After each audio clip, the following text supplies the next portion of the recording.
अस्सलामु अलैकुम वरहमतुल्लाहि वबरकातुहू।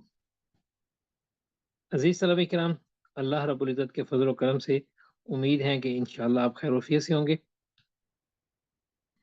जी, सबक शुरू करते हैं इंशाअल्लाह। ज़कात कोर्स की क्लास में आज हमारा दूसरा दिन है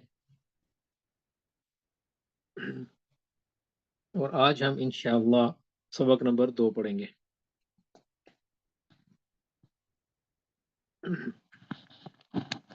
स्क्रीन शेयर करने से पहले, किताब खोलने से पहले, मैं आज के सबक का खुलासा आपकी खिदमत में पेश करना चाहूँगा।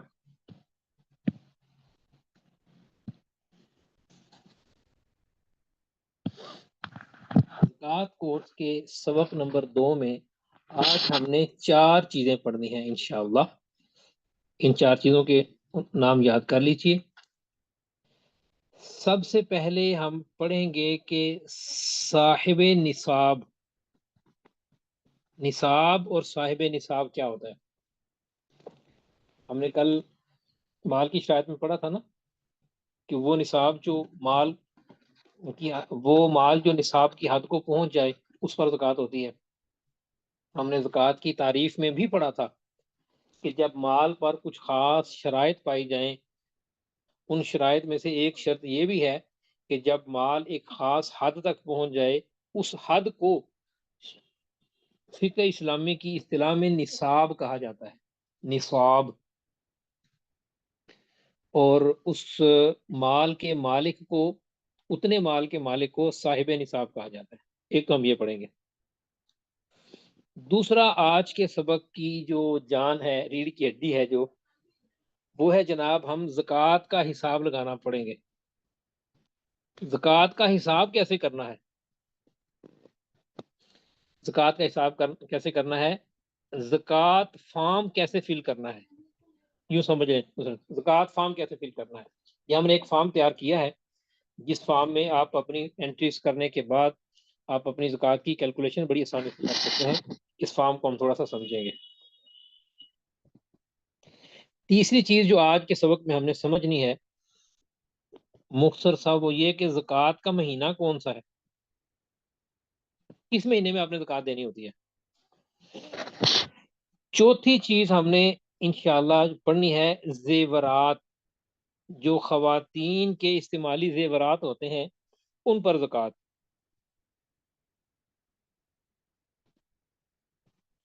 ये 4 चीज़ें आज के सबक में हमें पढ़नी है। आप मेरे पीछे पीछे दोहरा लें, फिर साथ साथ दोहरा लें। सबक नंबर 2 में हमने इंशाल्लाह 4 चीज़ें पढ़नी है। नंबर 1, साहिब निसाब कौन होता है। नंबर 2, ज़कात का हिसाब कैसे करना है, कैलकुलेशन कैसे करनी है। नंबर 3, ज़कात का महीना कौन सा है। नंबर 4, ज़ेवरात पर ज़कात कैसे निकाली जाएगी। ये 4 चीज़ें इंशाल्लाह आज के सबक में हमने पढ़नी है। आप में से कुछ तलबा को मैं को होस्ट बना देता हूँ। अगर आवाज़ का मसला हो तो आप लोग मुझे बता दीजिएगा कि आवाज़ नहीं आ रही। बाकी तलबा के माइक फ़िलहाल म्यूट हैं, ताकि गलती से किसी का माइक खुला रह जाए तो क्लास में डिस्टर्बेंस ना हो।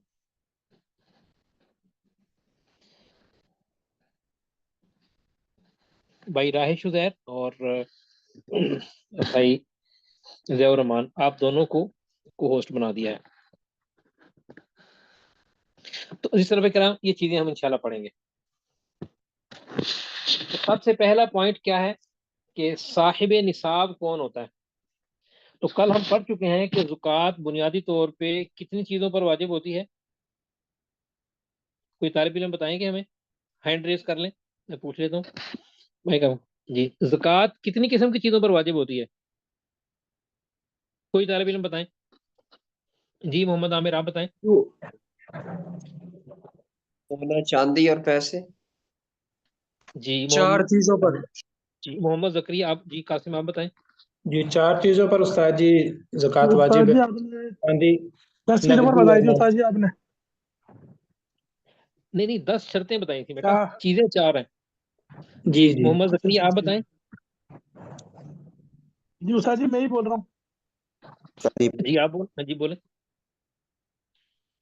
चार जी 4 जी चीजें कौन कौन सी हैं? जी पैसा, सोना चांदी तिजारती माल। तिजारती माल, सोना चांदी नकदी और माल तिजारत, ये चार चीजें ऐसी हैं जिन पर ज़कात वाजिब होती है। ठीक है जी, माइक बंद कर लीजिए। ये बुनियादी चीजें ये चार हैं, सोना चांदी नकदी और माले तिजारत। ये चार चीजें ऐसी हैं जिन पर शरीयत मुतहरा ने ज़कात को वाजिब किया है। पांचवी कोई चीज ऐसी नहीं है जिस पर ज़कात वाजिब होती है। सबसे पहले आ जाता है सोना, गोल्ड। याद रखें, गोल्ड ये किसी भी शक्ल में हो और किसी भी मकसद के लिए हो। सोना किसी भी शेप में हो और किसी भी मकसद के लिए हो। आपके पास सोने का बिस्किट है, जेवर है, कोई आराइशी सामान है, कोई सिक्के हैं, कुछ भी है, किसी भी सूरत में है और किसी भी मकसद के लिए है, अपने इस्तेमाल के लिए है, जो है ना बच्चों के लिए रखा हुआ है, पहनते हैं या नहीं पहनते, कुछ कुछ भी है मामला। पहनने से मर्द खवातीन पहनती हैं, मर्दों के लिए सोना हराम है। तो सोने पर ज़कात वाजिब होती है। ठीक है जी। इसकी मिकदार जो है ना हमारे उर्फ़े आम में मशहूर है 7.5 तोले। जो पुराने हमारे तोले होते थे, जो तकरीबन जो है ना 10-12 ग्राम का तोला होता था, तो 7.5 तोला सोना। अगर आप इसको जदीद हिसाब में लिखें तो ये बनता है 87.48 ग्राम, 87.48 ग्राम। ये सोने की मिकदार है। इतना ये सोने का निसाब है, यूं समझ लीजिए। सोना कितना हो, 7.5 तोले, जिसको आप ग्राम में समझ लें कि 87.48 ग्राम सोना, ये सोने का निसाब है। इतना सोना हो तो उस पर ज़कात वाजिब हो जाएगी। नंबर 2, निसाब में दूसरी चीज आपने पढ़ी थी चांदी, सिल्वर। चांदी होती है 52.5 तोले, 52.5 तोले। ठीक है जी। इसको अगर आप ग्राम में लेकर आए ना तो ये बनती है 612.36 ग्राम, 612.36 ग्राम। ये चांदी के मिकदार है, ग्राम। ये चांदी का निसाब है। अगर किसी की मिल्कियत में, सब बुनियादी निसाब यही है।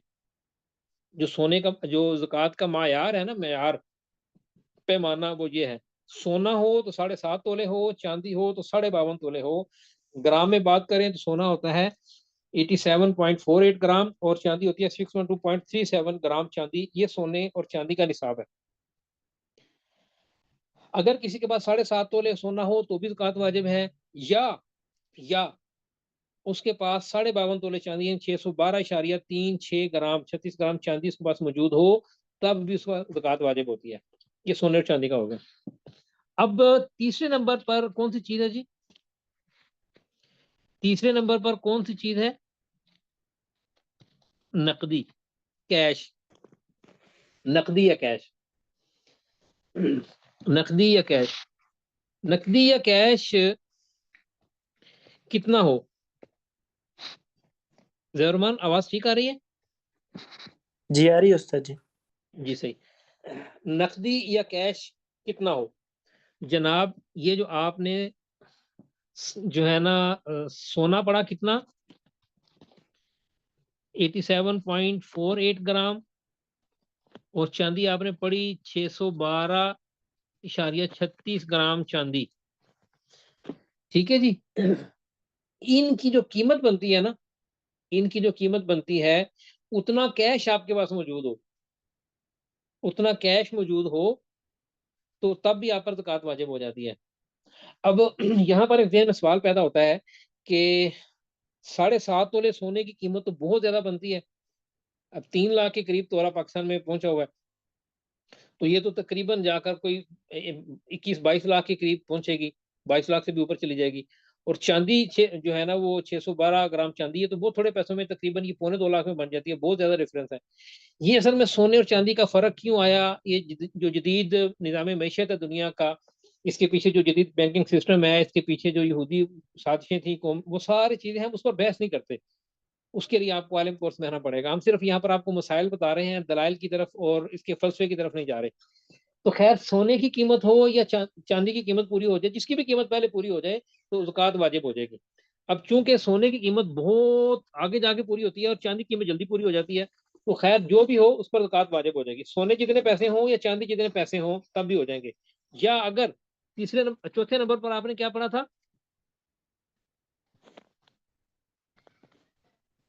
माले तिजारत। माले तिजारत, माले तिजारत क्या होता है?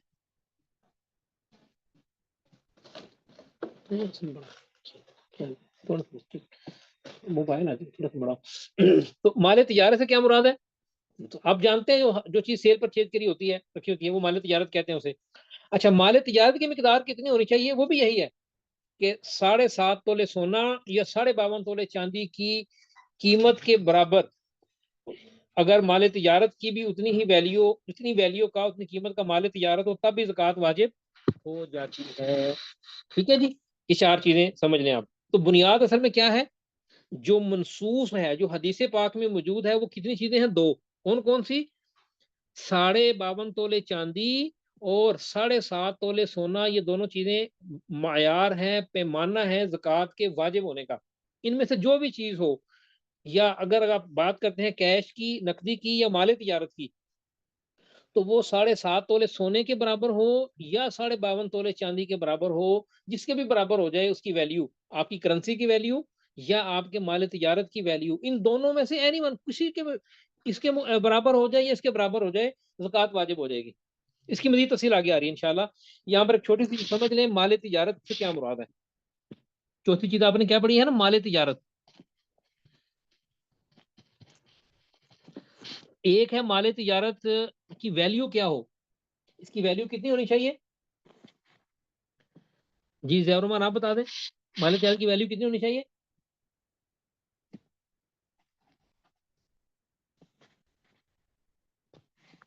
जी कोई और तालिब इल्म बता दे। जी मैं करता हूँ। जी मोहम्मद दानिश, शाबाश माशाल्लाह, काफी सारे बच्चों ने जो है ना हैंड रेस किया जी। 52.5 तोला चांदी की कीमत के बराबर उस्ताद जी। जी, या 52.5 चांदी की कीमत के बराबर, या अ, या 7.5 सोना, जो भी पहले पूरा हो जाए, क्योंकि आजकल चांदी की कीमत जल्दी पूरी हो जाती है। तो बहरहाल बुनियाद क्या है, मैंने आप लोगों के माइक ओपन कर दिए हैं। जब मैं आपको बात पूछूं तो वक्त की जरूरत आप जवाब दे सकते हैं, बस जवाब देने के फौरन बाद अपना माइक जो है ना वो बंद कर दिया करें। तो दानिश, मैं आपको भी कोस्ट बना देता हूँ, कभी जरूरत हो तो आप लोग जो है ना, वो किसी के माइक में शोर आ रहा हो तो उसको म्यूट कर दिया करें, और जब जरूरत के वक्त हो तो आप बात भी कर सकते हैं। तो मेरी आवाज वगैरह ब्रेक हो रही हो, कोई मसला हो तो आप लोग बता भी दिया करें कि वॉइस ब्रेक हो रही है। अच्छा जी, अजीज रबे करम, माले तिजारत की जो वैल्यू है वो तो आपको समझ आ गई कि 7.5 तोले सोना या 52.5 तोले चांदी में से जो भी पहले पूरी हो जाए तो ज़कात वाजिब हो जाएगी। अब यहाँ एक दूसरा पॉइंट आप ज़हन में रखें कि माले तिजारत कहते किसे हैं। माले किसी भी चीज के माले तिजारत होने के लिए, किसी भी चीज के माले तिजारत होने के लिए 2 शर्तें हैं। कितनी शर्तें हैं? तो 2 शराइत हैं, वो शराइत पाई जाएं तो माले तिजारत होगा, वरना नहीं। किसी चीज के माले तिजारत होने के लिए 2 शराइत हैं। किस चीज को आप माले तिजारत कहेंगे, किसको माले तिजारत नहीं कहेंगे? 2 शराइत हैं जनाब। पहली शर्त यह है कि उसको खरीदने के वक्त, जब आप उस चीज को खरीद रहे हैं, खरीदते वक्त, खरीदते वक्त तिजारत की नीयत हो, यानी बेचने की नीयत हो, नंबर 1। और नंबर 2, वो आपकी जो नीयत है ना, खरीदने बेचने की नीयत, उसको आगे बेचने की नीयत, वो नीयत ताहाल बाकी भी हो, अभी तक बाकी हो। मसलन आप बाजार गए, आपने बाजार से जाकर एक गाड़ी खरीदी, और आपने इस नीयत से खरीदी कि मैं इस गाड़ी को आगे सेल करके इस पे प्रॉफिट कमाऊंगा, और इसी दौरान में आपकी ज़कात की तारीख आ गई है। फर्ज करें आज की जो तारीख है, आज की तारीख में आप ज़कात का हिसाब कर रहे हैं और आज भी वो नीयत आपकी बाकी है, तब उस गाड़ी को आप माले तिजारत समझेंगे। और अगर आपने जब गाड़ी खरीदी, आपने गाड़ी खरीदी थी अपने इस्तेमाल के लिए, और अब आपका इरादा बन गया कि इसको बेच दूंगा, तो अभी आपने उसको बेचा नहीं है, इरादा किया, नियत की बेचने की, तो मालिक तिजारत नहीं होगी, क्योंकि उसमें पहली शर्त नहीं पाई जा रही, ये शर्त नहीं पाई जा रही। ठीक है। और अगर आपने गाड़ी खरीदी और खरीदते वक्त आपने बेचने की नियत ना की हो, बाद में नियत कर लें तब भी, यानी दोनों सूरतों में कोई एक शर्त भी अगर ना पाई जाए तो वो चीज माले तिजारत नहीं होगी। आपने एक मोबाइल लिया, आपने चीनी का जो है ना वो एक बोरा मार्केट से उठा लिया, आप कहते हैं ये इसको मैं बेचूंगा, और अभी भी आपकी नीयत है और आपकी ज़कात की तारीख आ गई है, तो आप वो चीनी की जो वैल्यू है, कीमत है, या मोबाइल की जो कीमत है, उसको आप अपने ज़कात के हिसाब में लिखेंगे। और अगर आपने मोबाइल खरीदते वक्त नीयत नहीं की थी, या उस वक्त तो नीयत थी, अब नीयत आपकी बदल गई है कि नहीं यार मैं खुद इस्तेमाल कर लेता हूँ, दोनों सूरतों में वो चीज माले तिजारत नहीं होगी। इतनी आसानी है भाई, कितनी आसानी है। आपने जब ज़कात को पूरा करना है ना, आपने कहना साथी आपने तो बहुत सारी चीजों को जो है ना ज़कात से निकाल दी, हम तो समझते हैं इस पर भी ज़कात, इस पर भी ज़कात। तो ज़कात कोर्स पढ़ने का एक फायदा आपको ये भी होगा कि बहुत सारी चीजें आपके माले ज़कात से निकल जाएंगी। चले खैर, हमने इसलिए तो ज़कात कोर्स नहीं करना ना, ये तो मैंने एक जो है ना वो मज़ाक में एक बात की है। हम तो अल्लाह ताला के रास्ते में माल खर्च करना अपने लिए सादा समझते हैं ना कि मुसलमान, ज़कात से बंदे के माल में बरकत होती है, अल्लाह ताला खुश होते हैं। फिर तो ख्याल मैंने एक दरमियान में बात की जरा आपको फ्रेश करने के लिए। अच्छा जी, तो किसी भी माल के माले तिजारत होने के लिए दो शर्तें हैं, कौन कौन सी? कोई एक तालिब इल्म बताएं जल्दी से, फौरन बता के माइक बंद कर दें, शाबाश। कौन सी दो शर्तें हैं?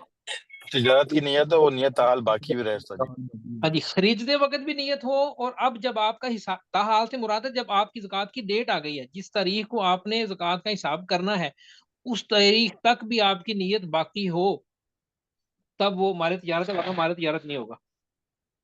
समझ गए? अच्छा, अजीज साहब इकराम, आगे चलने से पहले ज़कात का हिसाब लगाने से पहले मैं एक छोटी सी बात अर्ज कर दूं। हमने निसाब कितने पढ़े हैं? 4। 4। सोना, चांदी, चांदी, नकदी, माल तिजारत। नकदी और माले तिजारत, ये 4 चीजें हैं। सिर्फ सोना हो तो कितना होना चाहिए? 7.5 तोले। सिर्फ चांदी हो तो 52.5 तोले। और अगर नकदी या माले तिजारत हो तो सोने या चांदी में से जिसकी भी वैल्यू को वो पहुंच जाए। और आजकल किसकी वैल्यू को पहुंचता है? चांदी की।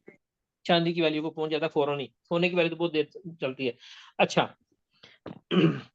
तो अच्छा, ये बात तो क्लियर हो गई। अब यहाँ पर एक सवाल ज़हन में आता है कि अगर किसी के पास कुछ सोना है, कुछ चांदी है, या कुछ माले तिजारत है, कुछ कैश है, कुछ चांदी है, कुछ कैश है, कुछ सोना है, कुछ कैश है, यानी ये चारों निसाब अलग अलग नहीं है, मिले हुए हैं, दो चीजें या तीन या चारों इकट्ठी हैं किसी के पास, कुछ सोना है, कुछ माले तिजारत है, तो याद रखें सोना और चांदी और नकदी ये तिजारत की नीयत से हो या तिजारत की नीयत से ना हो, इन पर ज़कात हमेशा वाजिब होती है। ये पॉइंट आप ज़हन में रख लें, फिर आपको बहुत सारी उलझनों से आप आगे चल के बचेंगे। सोना और चांदी और नकदी ये जिस फॉर्म में भी हो और जिस मकसद के लिए भी हो, हत्ता कि आपने अगर हज पर जाना है, आपने पैसे जमा करने हज पर जाने के लिए, और आपके पास वो 2 लाख, 4 लाख, 5 लाख मौजूद है, और आपकी ज़कात की तारीख आ गई, तो इस पर ज़कात देंगे आप। जी जी, कैश, नकदी और सोना और चांदी। सोना आपने रखा हुआ है अपनी बेगम साहबा को गिफ्ट देने के लिए, और आपकी ज़कात की तारीख आ गई है, फिर भी उस पर ज़कात होगी। यानी सोना, चांदी और नकदी जो आपकी मिल्कियत में है, वो जिस मकसद के लिए भी है और जिस फॉर्मेट में भी है, उस पर ज़कात होगी होगी। और ज़ाहिर है माल तिजारत की बात अलग है, माल तिजारत होता ही वो है कि जिसको खरीदते वक्त भी नीयत हो, और ज़कात का हिसाब जिस तारीख को करना है उस तारीख तक वो नीयत बाकी भी हो, तब वो माल तिजारत है, वरना माल तिजारत नहीं है। अच्छा जी, ये बात समझ गए? अब आगे चलें। दूसरे पॉइंट में अर्ज कर रहा था कि अगर किसी के पास कुछ सोना, कुछ चांदी, कुछ नकदी और कुछ माल तिजारत हो, इन चारों में से दो चीजें इकट्ठी हों या तीन या चारों इकट्ठी हों, तो आप क्या करेंगे? आपके पास फर्ज करें कुछ सोना है और कुछ कैश है, तो आप सोने की वैल्यू निकालें और आप जो आपके पास कैश मौजूद है ना वो भी आप गिन लें, उसकी भी जो है ना आप शुमार कर लें, उसको गिन लें, और फिर आप इसको टोटल कर लें, जमा कर लें। जमा करने के बाद जो आपका मीज़ान जो टोटल आएगा ना, उस टोटल को आपने देखना है। वो टोटल अगर चांदी के बराबर हो, किसके बराबर हो? चांदी के बराबर हो। ये चांदी असल तो यह है कि सोने के बराबर हो या चांदी के बराबर हो, ज़कात हो जाती है उस पर। तो चूंकि सोना, अब आपको पता है कि वो तो 20-22 लाख में जाके उसका बनता है, और चांदी तकरीबन 2 लाख के करीब बन जाती है। तो उसका जो टोटल है, यानी 2 या 3 या चारों चीजें अगर आपके पास इकट्ठी हैं, तो आप उन सब का की वैल्यू निकाल कर उसको टोटल करेंगे, और देखेंगे अगर वो टोटल चांदी की मिकदार को पहुंच गया तो आप उस टोटल पर ज़कात देंगे। समझ गए? चलिए आगे चले। ये तो बुनियादी चीज थी। अब अजीज साहब इकराम, सबसे अहम मरहला जो है ना वो आ रहा है। इस मरहले के लिए ना हम चलते हैं किताब की तरफ।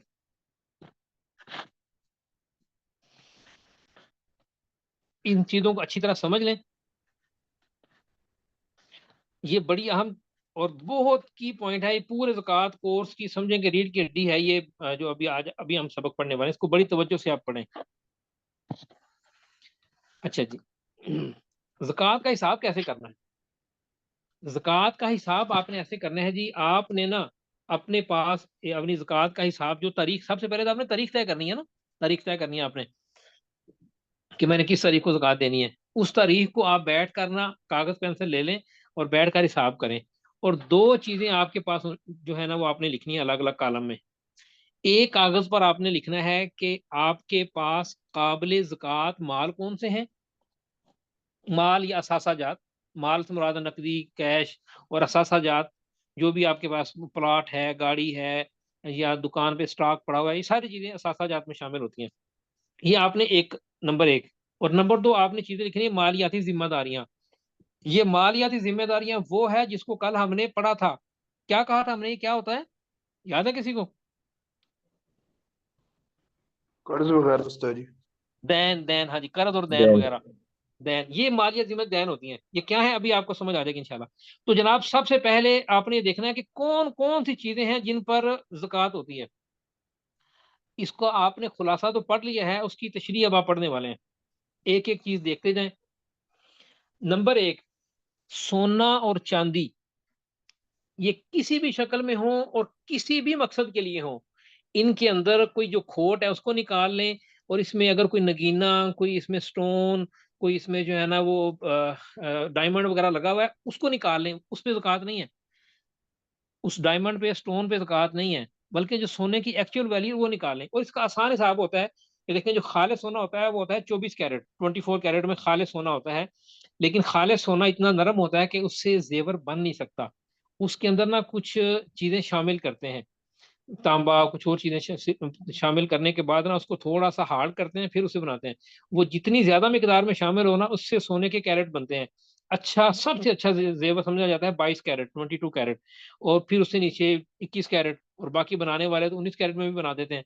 तो आपके पास जो, अगर आपने किसी अच्छे ज्वेलर से, अच्छी कंपनी से गोल्ड लिया है, तो उस पर तो स्टैंप होती है, बकायदा पीछे स्टैंप लगी होती है, उस पर लिखा होता है कि 21 कैरेट है, 22 कैरेट है, ये कितने कैरेट है। और अगर आपने जो है ना वो हैंडमेड किसी लोकल से बनवाया, तो उससे आप पूछ लें भाई कितने कैरेट है। हर कैरेट का रेट मुख्तलिफ होता है। 22 कैरेट का रेट और है, 21 का और है, 24 का और है, 19 का और है। तो बस आपको लंबे चौड़े हिसाब में जरूरत नहीं है जी मेरे जो पास जो गोल्ड है उसमें खोट कितनी है और उसमें पॉलिश कितनी है, इसकी एक्चुअल वैल्यू कितनी है, आपको इस फिक्र में पड़ने की जरूरत नहीं है, दुबला होने की जरूरत नहीं है। आप उसका कैरेट देखें और आप जो है ना वो इंटरनेट पर रेट चेक कर लें, या किसी ज्वेलर से कंफर्म कर लें आज का रेट क्या है। आपके पास अगर बिस्किट की शक्ल में खालिस सोना मौजूद है, वो 24 कैरेट होता है, उसका रेट अलग होगा। और अगर आपके पास जो है ना वो ज्वेलरी है, उसका रेट अलग होगा। कैरेट भी अलग होते हैं, रेट भी अलग होता है, वो आप आसानी से कर सकते हैं। अच्छा जी, आगे देखें। हमने आगे पढ़ा था ना कि सोना चांदी के अलावा तीसरी चीज क्या होती है, कैश। अब कैश की थोड़ी सी डिटेल की गई है ताकि आपको बात समझ आ जाए, कोई सी उलझन और शक शुबे में ना रहे।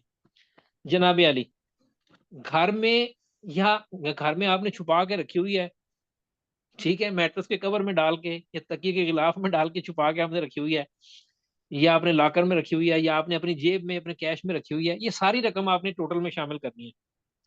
नंबर 2, आपके बैंक अकाउंट में, आपके लॉकर में जो पैसे पड़े हैं ना, वो भी आपके ही हैं, उसको भी आपने टोटल में लिखना है।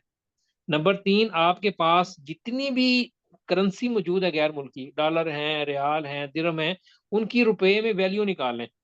या आप जिस मुल्क में भी हैं, आप जिस करेंसी में भी हिसाब करना चाह रहे हैं, कोई एक करेंसी तो आप तय करेंगे ना अपने लिए, तो उस करेंसी में आप इन सब चीज़ों की जो है ना वो लिख लें। आपके पास वो करेंसी कितनी है, उसी करेंसी कितनी है, सोने चांदी की वैल्यू कितनी है, और उस जो करेंसी में आप हिसाब कर रहे हैं उसके अलावा जो बाकी दीगर करेंसीज हैं उनकी अपनी हिसाब वाली करेंसी में वैल्यू निकाल के लिख लें। क्लियर है जी? अच्छा जी, प्राइस बॉन्ड, प्राइस बॉन्ड लेने नहीं चाहिए, ठीक है, इसका इनाम भी जायज नहीं होता, लेकिन अगर किसी के पास है तो जितने का प्राइस बॉन्ड है उसी जो है ना उतने ही पैसों में आप जाकर किसी भी बैंक को दें तो गवर्नमेंट उसको वापस ले लेती है। ठीक है, तो प्राइस बॉन्ड क्या होता है, अब जानते हैं, वो असल में हुकूमतों को पैसों की जरूरत होती है ना, तो वो अपनी कुछ मालियाती मजबूरियों की वजह से अफरात-ए-ज़र से बचने के लिए करेंसी ज्यादा नहीं छापते, वो प्राइस बॉन्ड छाप देते हैं। तो खैर, प्राइस बॉन्ड जितना भी आपके पास मौजूद है, 1000, 1500, 2000, 20,000 वाला, वो भी आप टोटल कर लें। अच्छा, मुस्तकबिल के किसी भी मंसूबे के लिए आपने रकम जमा की हुई है, हज के लिए की है, बच्चों की शादी के लिए की है, घर किसी भी मकसद के लिए कैश आपके पास मौजूद है, आपकी कैश इन हैंड है या कैश इन अकाउंट है, या किसी भी तरह है तो रकम ना, वो आपके टोटल में शुमार होगी। समझ रहे हैं? अच्छा जी, इसी तरह अगर आपने तकाफुल या इंश्योरेंस पॉलिसी ली हुई है, याद रखें तकाफुल जो है ना इंश्योरेंस का इस्लामी मुतबादिल है, तकाफुल तो जायज़ है, उसमें जितनी रकम आपकी जमा हो चुकी है वो आप टोटल में शामिल करेंगे। और अगर किसी ने इंश्योरेंस करवाई है तो वो फौरन अपनी उस पॉलिसी को जो है ना वो खत्म कर दे, जो पैसे दिए हैं उतने पैसे वापस ले ले, तौबा इस्तिगफार भी करे। लेकिन जब वो ज़कात का हिसाब कर रहे हैं तो जितनी रकम आपने दी हुई है वो, उसके ऊपर जो आपको एक्सपेक्टेड या मुतवक्के मुनाफा है ना, वो तो सूद है, वो शामिल नहीं करना। जो एक्चुअल प्राइस आपने पे की हुई है, जो रकम आपने जमा करवाई हुई है, वो आपने टोटल में शामिल करनी है। ठीक है जी? अच्छा जनाब, अगली बात, ये सारी चीजें किसमें आ रही है? कैश में। पहले हमने पढ़ा था ना कैश, नकदी। अब नकदी को जरा खोल रहे हैं कि कौन कौन सी नकदियां इसमें शामिल होंगी। बुनियाद वो 4 चीजें हैं, याद रखें, सोना, चांदी, नकदी, माले तिजारत, बुनियाद वही है। अब इसको जरा एक एक चीज को खोल के तफसील से बता रहे हैं ताकि हिसाब में कोई उलझन ना रहे। अच्छा जी, आगे देखें अजीज साहब के नाम, आपने किसी से कर्ज लेना है, कर्ज ले, आपने पैसे दिए, वापस लेने हैं आपने, और ये उम्मीद भी है कि पैसे वापस मिल जाएंगे। एक तो ना वो पैसे लेके वो खा गया और वो उम्मीद नहीं है कि पैसे वापस नहीं मिलेंगे, वो शामिल नहीं करना। जिस पैसों के वापस मिलने की उम्मीद है ना, वो आप ज़कात के हिसाब में शामिल करेंगे। याद रखें, किसी को कर्ज देना जो है ना बहुत बड़ी नेकी है। आप ये ना कह लो जो पैसा तो वो इस्तेमाल कर रहा है, ज़कात मैं क्यों दूं? भाई आप ज़कात दें, आपने उसको जो पैसा दिया है वो पैसा आपने मुफ्त में थोड़ा दे दिया है, उस पैसे पर आपको सवाब मिल रहा है। और सवाब पता कितना मिला है अजीज तलबा किराम? याद रखें, कर्ज का सवाब सदके से ज्यादा होता है। ये मेरे मौजू नहीं है, वरना इस पर तफसील से बात करता। बस आप ये इतना ही आप ज़हन में रख लें, और ये भी याद रख लें कि अहादीस मुबारका की रोशनी में अगर आपने किसी को कर्ज दिया हो तो आपको रोजाना उतना सदका करने का सवाब मिलता है। आपने किसी को 10,000 कर्ज दिया तो हर रोज आपके नामा माल में 10,000 रुपए का अजर लिखा जा रहा है सदके का रोजाना। और आपने उसे एक तारीख तय की हुई है कि तुमने मुझे मार्च 2025 तक वापस करना है, वो वापस नहीं करता, तारीख गुजर जाती है, तो आपको 10 की बजाय 20,000 रुपया डबल। अपने माइक बंद रखें जी, जिन बच्चों के माइक आने वो माइक बंद कर लें। तो आपको अपनी कर्ज दी हुई रकम से डबल का स्वाब मिल रहा है, तो अब आपको उस पर 200-400 रुपए ज़कात देते हुए क्या मसला है? यार हम मुसलमान है, अब जन्नत पर ईमान है, अब वहां जा इन्वेस्टमेंट कर रहे हैं, हम अपने लिए कर रहे हैं। जो भी हम नेक अमल करते हैं वो अपने फायदे के लिए करते हैं ना। तो दुनिया में 4 रुपए खर्च करो, आखिरत में लाखों मिलेंगे। चलें जी, खैर, तो जो कर्ज आपने दूसरों से लेना हो वो भी आपने हिसाब में शामिल करना है। समझ गए? अच्छा, 15, अच्छा जी, अगली बात कि आपने किसी भी चीज के लिए ना एडवांस दिया हुआ है, वो चीज आपको मिली नहीं है अभी। फर्क देर में रखें, आप पैसे देकर चीज ले आते हैं तो बात तो खत्म हो गई। आपने गाड़ी लेनी है और आपने कंपनी को प्री बुकिंग में 10 लाख रुपया जमा करवाया हुआ है, गाड़ी आपको नहीं मिली, तो वो तो आपका कैश पड़ा है ना भाई। अगर आपको गाड़ी मिल जाती तो पैसे के बदले में आपको जरूरत की गाड़ी मिल गई थी, कोई हिसाब किताब नहीं था। अब वो प्री बुकिंग में वो कैश आपका उनके पास पड़ा हुआ है, आपको चीज नहीं मिली, आपने एडवांस में दिया हुआ है। तो ये जो आपने पैसे दिए हुए हैं ना एडवांस बुकिंग में, ये आपके ज़कात के हिसाब में आएंगे। अभी आप इन पैसों के मालिक हैं, इन पैसों से खरीदी हुई चीज अभी आपकी मिल्कियत नहीं बनी। और पैसा जिस मकसद के लिए भी हो, जिस फॉर्म में भी, जिस फॉर्मेट में भी हो, उस पर ज़कात होती है। ये आपने नुक्ता ध्यान में रखना है। सोना चांदी और पैसा जिस मकसद के लिए भी हो, जिस फॉर्मेट में भी हो, जिस फॉर्म में भी हो, उस पर ज़कात होती ही होती है। समझ गए? अच्छा जी, अगली बात, हमारे यहाँ ना कमेटी डालते हैं, कराची वगैरह में उसको लोग BC कहते हैं। कमेटी होती है कि जैसे हम जो है ना फर्ज क्लास में 100 लोग हैं, हम कहते हैं भाई हर बंदा 100 रुपया जमा करे तो कितना बन जाएगा, 10,000 बन जाएगा। तो इस महीने 10,000 मैं ले लूंगा, अगले महीने 10,000 खालिद ले लेगा, उससे अगले महीने अख्तर ले लेगा, उससे अगले महीने राशिद ले लेगा, इस तरह चलता रहता है। तो ये कमेटी कहते हैं इसे। तो कमेटी में याद रखें, आपने 1 साल के लिए कमेटी डाली हुई है। कमेटी समझते हैं ना? नहीं समझ आती तो ख्वातीन से पूछ लें, ख्वातीन कमेटी की बड़ी माहिर होती हैं, वो कमेटियां वही डालती हैं ज्यादा। आप किसी खातून से पूछ लें, वो आपको समझा देगी। किसी से मुराद है अपनी महरम खातून से, गली में ना खड़े होकर पूछने लग जाना आते जाती खातून से, उस्ताद जी ने कहा था पूछें, तो वो उसमें जो कुछ होगा गली में भी और घर वापस आके भी उसके जिम्मेदार आप खुद होंगे। अपनी किसी महरम खातून से पूछें, अम्मी जी से पूछें, बेगम साहिबा से पूछें, बहन से पूछें, दादी अम्मा से पूछें कि कमेटी क्या होती है। ठीक है? अच्छा, तो खैर अजीज भाई कराम, कमेटी कमेटी आपने 1 साल के लिए कमेटी डाली हुई है और आपने 5 महीनों की किस्तें दे दी हुई हैं।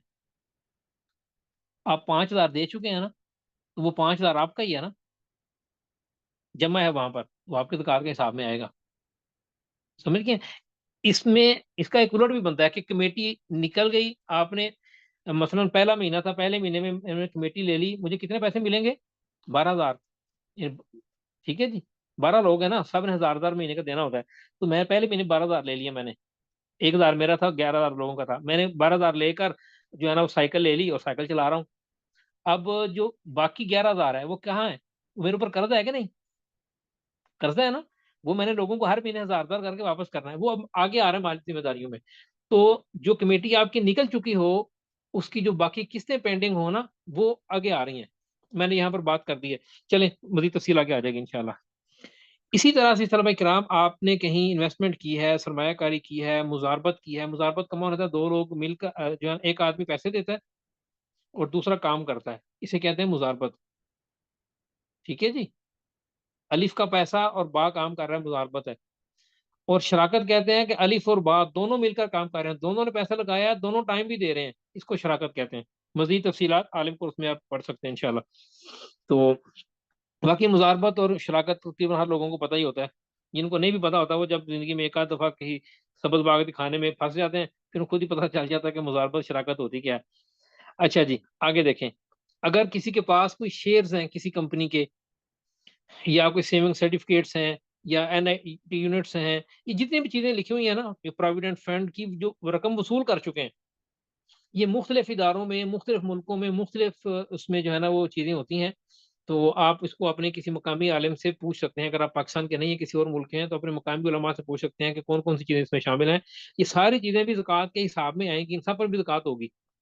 और प्रोविडेंट फंड को ज़हन में रखें, प्रोविडेंट फंड की जो रकम आप वसूल कर लेना और आपके पास मौजूद हो, उस पर ज़कात होती है। जो हर महीने आपकी तनख्वाह से डिडक्शन हो रही है, वहां जमा हो रहा है उनके पास, वो चूंकि अभी आपको मिला नहीं है, उस पर आपकी मिल्क वो है आपका, लेकिन अभी आपको मिला नहीं है, आपकी मिल्कियत उस पर नहीं है। तो याद है कल वाला सबक कि कामिल मिल्कियत हो तब ज़कात होती है, वरना ज़कात नहीं होती। तो प्रोविडेंट फंड की वो रकम जो आपको वसूल नहीं हुई होती ना, उस पर ज़कात नहीं होती। चले, अच्छा, आप प्रोविडेंट फंड की वसूल शुदा रकम, या आपने अपनी मर्जी से उसको कहा भी मेरे इतने पैसे फलां जगह पर ट्रांसफर कर दो, उन्होंने कर दिए। अब चूंकि उन्होंने आपके कहने से ट्रांसफर किए हैं ना, वो पैसे आपकी मिल्कियत में आ गए, आपके रिस्क में आ गए, उन पर ज़कात तो होगी। समझ गए बात को? अच्छा जी, अगली बात, आपके पास जो माल तिजारत है, ऊपर वाली सारी चीजें कैश में थी, ये सारी जो तफसील की है ये किसकी की है? कैश की। अच्छा अजीज सर पे क्या, निसाब कितनी चीजें हैं? साथ साथ और आते जाएं। निसाब कितनी चीजें हैं? बोले बोले, निसाब कितनी चीजें हैं? चार। चार। कौन कौन बस सी? सोना चांदी सोना नकदी चांदी माल माल तिजारत तिजारत। नकदी शाबाश। माल तिजारत सोना चांदी नकदी और माल तिजारत, ये चार चीजें हैं माल बुनियादी तौर पे। तिजारत अब ऊपर हमने जो तफसील पढ़ी है ना सारी, वो सोना चांदी की पहले पढ़ ली थी हमने, और बाकी इसके बाद जितने भी हमने को 8-10 पॉइंट पढ़े हैं ना, ये सारे नकदी के थे पॉइंट। ये सब चीजें कैश शुमार होती हैं। ये सब कैश का मतलब ये नहीं है जो आपके जेब में वॉलेट में नोट पड़े हैं वही कैश है। ये ऊपर जितनी चीजें पड़ी हैं ये सब भी नकदी में आती हैं। ये नकदी की तफसील थी, तशरीह थी सारी, समझ गए। अच्छा, चौथी चीज कौन सी है? माल तिजारत। अब ये आगे वाले जो 4 पॉइंट्स हैं ये माल तिजारत में है। माल तिजारत क्या क्या क्या क्या चीजें माल तिजारत होती हैं, समझ लें। माल तिजारत यानी आपकी दुकान में, आपके गोदाम में, आपकी फैक्ट्री में जो स्टॉक काबिल फरोख्त है, आपकी मैन्युफैक्चरिंग वाली मशीन नहीं, आपके जो काउंटर हैं, आपकी दुकान में जो लाइटिंग हुई है, आपकी दुकान में आपने जो शेल्फ रखे हुए हैं जिन पे चीजें रख के बेचते हैं, वो नहीं आप बेचते, वो माल तिजारत नहीं है। आप एक सुपर स्टोर के मालिक हैं और उसमें आपने 20 लाख रुपए के शेल्फ लेके रखे हैं, जिन शेल्फों में आप चीजें रखते हैं, वो चीजें शामिल होंगी, वो शेल्फ शामिल नहीं होंगे, क्योंकि आप शेल्फ तो नहीं ना बेचते। और अगर आपका बिजनेस ही शेल्फ बेचने का है तो मामला अलग है, सही है। तो मुझे से एक लतीफा याद आया, मेरी आदत है मैं तलबा को ना हर रोज एक आध लतीफा सुनाता हूँ, उससे जरा ज़हन ताज़ा रहता है।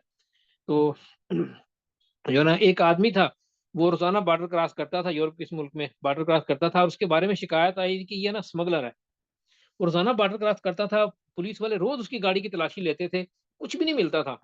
उन्होंने कहा तुम्हारे बारे में ना, एक दिन उसको पकड़ लिया, और हर रोज तलाशी तो लेते रहते हर रोज। एक दिन उससे कहा कि हम तुम्हें जाने नहीं देंगे, हमें तुम्हारे बारे में पक्की खबर मिली है कि तुम स्मगलिंग करते हो, लेकिन तुम्हारी तलाशी लेते हैं, स्कैनर से भी गुजारते हैं, मशीन से तुम्हें गाड़ी को एक एक चीज चेक करते हैं, कोई चीज मिलती नहीं, तो तुम क्या स्मगल करते हो? उसने कहा जी मैंने नहीं बताना, आपने मुझे पकड़ लेना है। उन्होंने कहा जी हम वादा करते हैं हम आपको पकड़ेंगे नहीं, बता दो क्या स्मगल करते हो। उसने कहा मैं गाड़ियां स्मगल करता हूँ।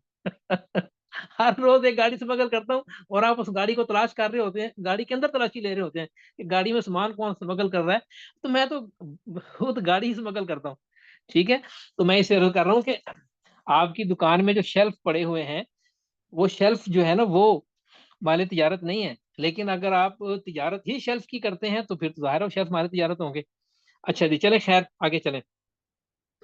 आगे जिस भाई कराम, माल तिजारत एक होता है जो चीज आप तैयार कर चुके हैं, एक है उसका रॉ मटेरियल, खाम माल। मतलब आप कपड़ा बनाते हैं, कपड़ा आपने बुनियाने बनाते हैं, ठीक है जी। तो या बड़े पैमाने पर कोई भी है, फर्ज कर हम कपड़े की मिसाल ले लेते हैं, आप कपड़ा बनाते हैं। अब उस कपड़े को बनाने के लिए जो धागा आपके पास गोदाम में पड़ा हुआ है, वो भी माल तिजारत में शुमार हो। आप धागा नहीं बेचते, लेकिन उस धागे से कपड़ा बनाकर तो बेचते हैं ना। तो वो जो स्टॉक आप, जो माल तिजारत, जो चीज आप मैन्युफैक्चर करते हैं, बनाते हैं, उसका जो रॉ मटेरियल खाम माल आपके पास पड़ा हुआ है, वो भी। फर्ज करें आप आइसक्रीम बेचते हैं और आपके पास पीछे स्टॉक में जो है ना 1 लाख लीटर दूध पड़ा हुआ है। आप दूध तो नहीं बेचते, लेकिन उस दूध से आइसक्रीम बनाकर तो बेचते हैं ना। तो वो दूध जो पड़ा हुआ है वो शुमार होगा किसमें? माल तिजारत में। ये बात आगे की गई है कि वो खाम माल जो फैक्ट्री या दुकान में ही मौजूद है,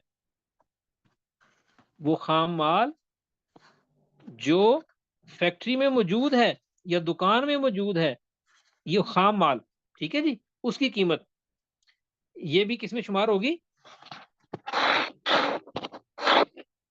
माल तिजारत में।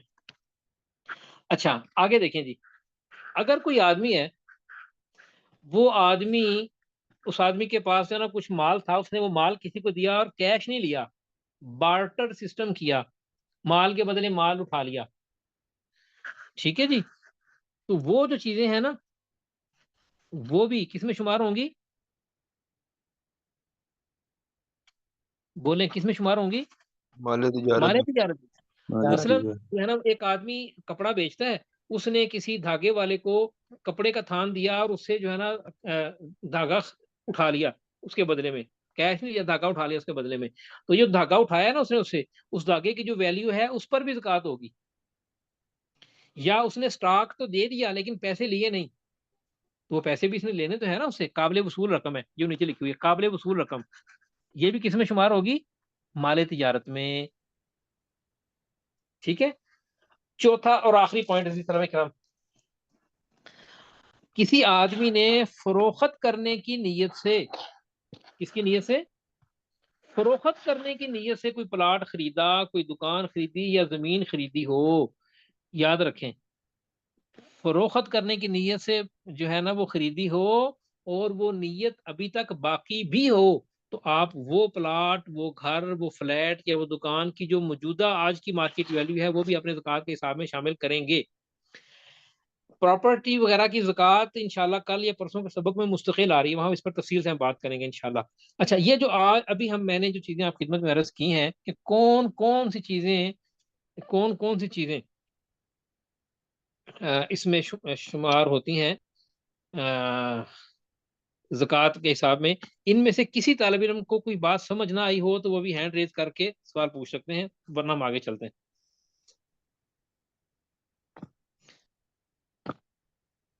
चले अब आगे चलते हैं जी। अल्हम्दुलिल्लाह अल्हम्दुलिल्लाह, आपको सही समझ आ गया, बहुत अच्छा, माशाल्लाह। अच्छा जी, अजीज सरवे किराम, अब आगे चलें जी। माइक बंद रखें जी, जो हमारे को होस्ट हैं वो माइक को कंट्रोल करें, उनका माइक बंद करें, सबको माइक बंद ना करने, वरना मेरा माइक भी बंद हो जाता है। अच्छा जी, तो ये चीजें समझ आ गई ना आपको अच्छी तरह अल्हम्दुलिल्लाह, कि किन किन चीजों पर ज़कात है। बुनियादी चीजें वो चार ही हैं, उन चार को हमने थोड़ा सा तफसील पढ़ा है। अच्छा, ये जितनी चीजें आपने पढ़ी हैं ना ऊपर, ये जितनी चीजें आपने पढ़ी हैं इन सब का टोटल कर लें, सब चीजें लिखें, जो सोना चांदी, रॉ मटेरियल, माल तिजारत, फलां फलां, जो कुछ भी आपके पास इनमें से जो जो चीज भी मौजूद है, उस सारी की कीमत और वैल्यू निकाल कर उसको टोटल कर लें, और उसको आप कह दीजिए ए है, उसको आप ए का नाम दे दें, ठीक है जी, ए का दे दें, अलिफ का दे दें, उसको आप कह देंगे ए है। समझ गए? अब जरा दूसरे कागज पर आ जाए, इसको थोड़ी देर के लिए छोड़ें और अब आप दूसरे पेपर पर आ जाए। वहां पर आपने क्या करना है जी, वहां पर अजीज सल्लल्लाहु अलैहि वसल्लम आपने क्या करना है, अब आपने मालियाती जिम्मेदारियां लिखनी है। क्या लिखनी है? मालियाती जिम्मेदारियां। सबसे पहले वो कर्ज जो आपने अदा करना है, आपने किसी से पैसे लिए हुए हैं और आपने उसको देने हैं, वो कर्ज है, वो लिख लें।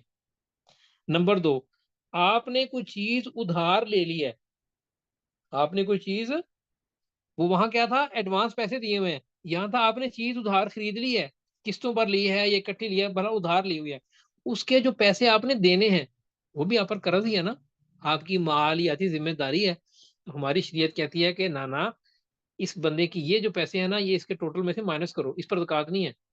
ना सिर्फ ये कि ज़कात नहीं है, बल्कि जो पहले आपने टोटल किया हो ना उसमें से चीजें माइनस हो रही हैं। आगे चल के बात करते हैं इस पे। तो नंबर तीन, हाँ भाई शादीशुदा लोगों, और जो शादी करवाने के लिए दुआएं करवा रहे हैं वो भी, बीवी का हक महर खामद के जिम्मे कर्ज होता है और इसको अदा करना जरूरी है। हदीस पाक में आता है कि जो आदमी निकाह करे और उसकी हक महर अदा करने की नीयत ना हो, तो वो अल्लाह ताला के यहाँ बदकार शुमार होता है, कि वो बदकारी की नीयत, वो बदकार है। वो बीवी का हक महर जो है, ये उसका हक होता है, उसको देना चाहिए, उसको मजबूर नहीं करना चाहिए कि तुम मुझे माफ करो, तुमने क्यों ले लिया, भैया हक है उसका, उसी के बदले में अल्लाह ताला ने उसको आपके ऊपर हलाल किया है। तो ये कर्ज होता है खामन पे। और ये वहाँ ये एक बात याद रखें, अगर किसी आदमी का इंतकाल हो जाए, उसकी औलाद भी हो, तो आपको पता है बीवी को कितना हिस्सा मिलता है? मशहूर है ये, तो हर बंदे को पता होता है ऐसी बातें तो। बीवी को कितना हिस्सा मिलता है? आठवां हिस्सा। एडवांस। आठवां हिस्सा, नहीं 8 लाख हो तो 1 लाख बीवी को मिलता है। लेकिन याद रखें, अगर कोई आदमी फोत हो, उसने बीवी का हक महर ना दिया हो, तो पहले उसकी जो टोटल माल था ना उसमें से बीवी का हक महर अदा करते हैं, वो कर्ज होता है, जैसे बाकी लोगों का कर्ज अदा करते हैं ना। तो बीवी को जो हक महर देना था वो पहले देकर, फिर जो बाकी बचता है उसका 8वां हिस्सा अलग से इसको दिया जाता है बीवी को। तो हक महर भी खामद के जिम्मे होता है। अगर किसी ने हक महर नहीं दिया हुआ, तो वो भी जो है ना वो ये मालियाती जिम्मेदारियों में शुमार होगा, इसको भी आप लिख लें। चौथे नंबर पर वही जो पीछे हमने पढ़ लिया था, जो कमेटी किसने डाली हुई है और उसकी जो किस्तें बाकी हैं, यानी कमेटी निकल गई है, आपने पैसे ले लिए हुए हैं और अब आपने देने हैं। असल में ये कर्ज और दैन को समझ रहे हैं, ये कर्ज और दैन की मुख्तलिफ सूरतें हैं। जो बाकी किस्तें आपने अदा करनी है, 6 महीने बाद मुझे 12,000 मिल गया, मैंने लेकर इस्तेमाल कर लिया। अब उसमें से 6,000 तो मैं दे चुका हूँ पहले 6 महीनों में, अब आने वाले 6 महीनों में से हर महीने मैंने 1,000 1,000 रुपया किस्त देनी है ना, तो 6,000 रुपये मेरे ऊपर कर्ज ही शुमार होगा ना जी, दैन होगा मेरे ऊपर। समझ गए बच्चों? अच्छा जी, आगे अगर आपके पास कोई मुलाजिम है, अल्लाह ताला आप सबको दुनिया में भी इतना माल और दौलत अता फरमाए कि आप जो है ना वो किसी शोबे के सरबराह बड़े बने और आगे जो है ना मुख्तलिफ लोगों की रोज रिज़्क का सबब बने। तो आपके जो मुलाजिमीन हैं, उन मुलाजिमीन की जो तनख्वाहें उन मुलाजिमीन की जो तनख्वाहें या कोई भी उनके अलाउंसेस वगैरह ज़कात की तारीख जो अब आ गई है ना, उस तारीख तक जो आपके जिम्मे वाजिबुल अदा है वो, ठीक है जी। ये भी माली आप पर माली जिम्मेदारी है ना, शरीयत इस्लामिया कितना ख्याल कर रही है। अच्छा जी, इसी तरह कोई टैक्स आपके जिम्मे है गवर्नमेंट का, या दुकान मकान वगैरह का किराया है, या बिजली गैस पानी के कोई कोई भी यूटिलिटी बिल्स आपके जिम्मे हैं, किस तारीख तक के? ये नहीं कि आने वाले साल का पूरा बजट आप पहले निकाल के माइनस कर लें उसमें से, नहीं नहीं, जिस तारीख को आपने ज़कात का हिसाब करना है, ये आपने जो है ना ये याद रखनी है, ये की पॉइंट याद रखना है कि ये सारी चीजें आपने कब करनी है, जिस तारीख को आप पर ज़कात वाजिब हुई थी। आइंदा साल जब वो तारीख आ जाए, उस तारीख को बैठ के आपने सारे हिसाब करने हैं ये, ठीक है जी। तो उस तारीख तक, ज़कात की तारीख तक जो चीजें वाजिब अदा हो ना वो, इसी तरह से तलबा इकराम, गुज़िश्ता सालों की वो तनख्वाह वो ज़कात, गुज़िश्ता सालों की वो ज़कात जो आपने अभी तक अदा नहीं की, गुज़िश्ता सालों की वो ज़कात जो आपने अभी तक अदा नहीं की, वो भी यहाँ पर कर दिया है। होता है ना बाद लोगों को 5 10 15 साल हो गए ज़कात अदा नहीं की हुई, तो वो भी यहाँ पर कर्ज है। अल्लाह अकबर। हमारी शरीयत कहती है कि उसको भी इसमें टोटल में शामिल करके ना आप उसमें से माइनस कर लेना। तो ये सारी चीजें जो आप अभी हमने पढ़ी है ना, माल की जिम्मेदारियां, इन सब को लिख लें, जो जो चीजें आपके पास इनमें है ना, आप पर जिम्मेदारी है, उन सब को लिख कर टोटल कर लें और आप इसको कह दीजिए ये बी है, बा है या बी है, या कोई भी आपको नाम दे लें।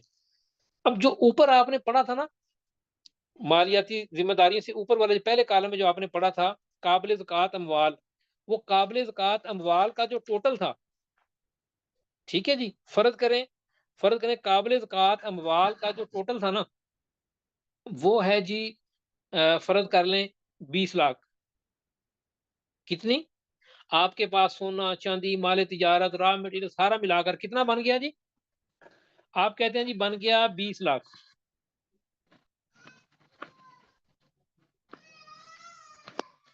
ठीक है जी। क्या कितना बन गया? 20 लाख, 20 लाख बन गया, ठीक है जी, 20 लाख बन गया। तो ये 20 लाख बन गया, और आप पर जो माल या जिम्मेदारियां हैं, जो टैक्स है, जो कर्जा है, ये सारी चीजें मिलाकर फर्ज करें बन जाती हैं 5 लाख। 5 लाख, ये आपने 20 लाख में से 5 लाख माइनस कर देना है, माइनस, बाकी कितना बच गया?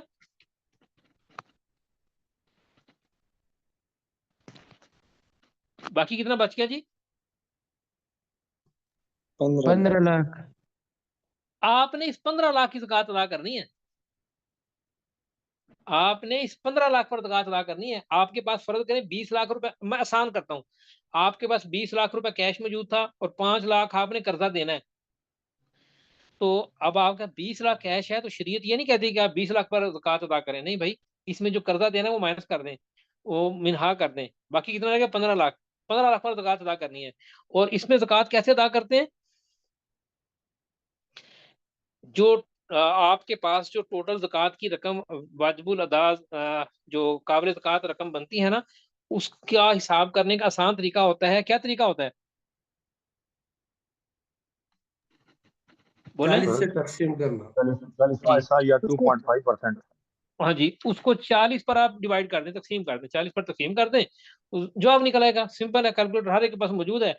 जो टोटल रकम बनती है उसको 40 पर तकसीम कर दें, आसान तरीन जवाब है। या 2.5% निकाल लें।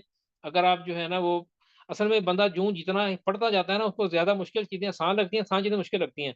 तो जो अकाउंटेंट होते हैं, आप उसके ना 40 पे तकसीम करो, कहेगा छोड़ो यार परसेंटेज बताओ, उसके लिए 2.5% निकालना आसान है, और हम जैसों के लिए 40 पे तकसीम करना आसान है। तो 40 पे तकसीम कर लें, जो जवाब आए वो ज़कात है, जो जवाब आए वो ज़कात है। समझ गए?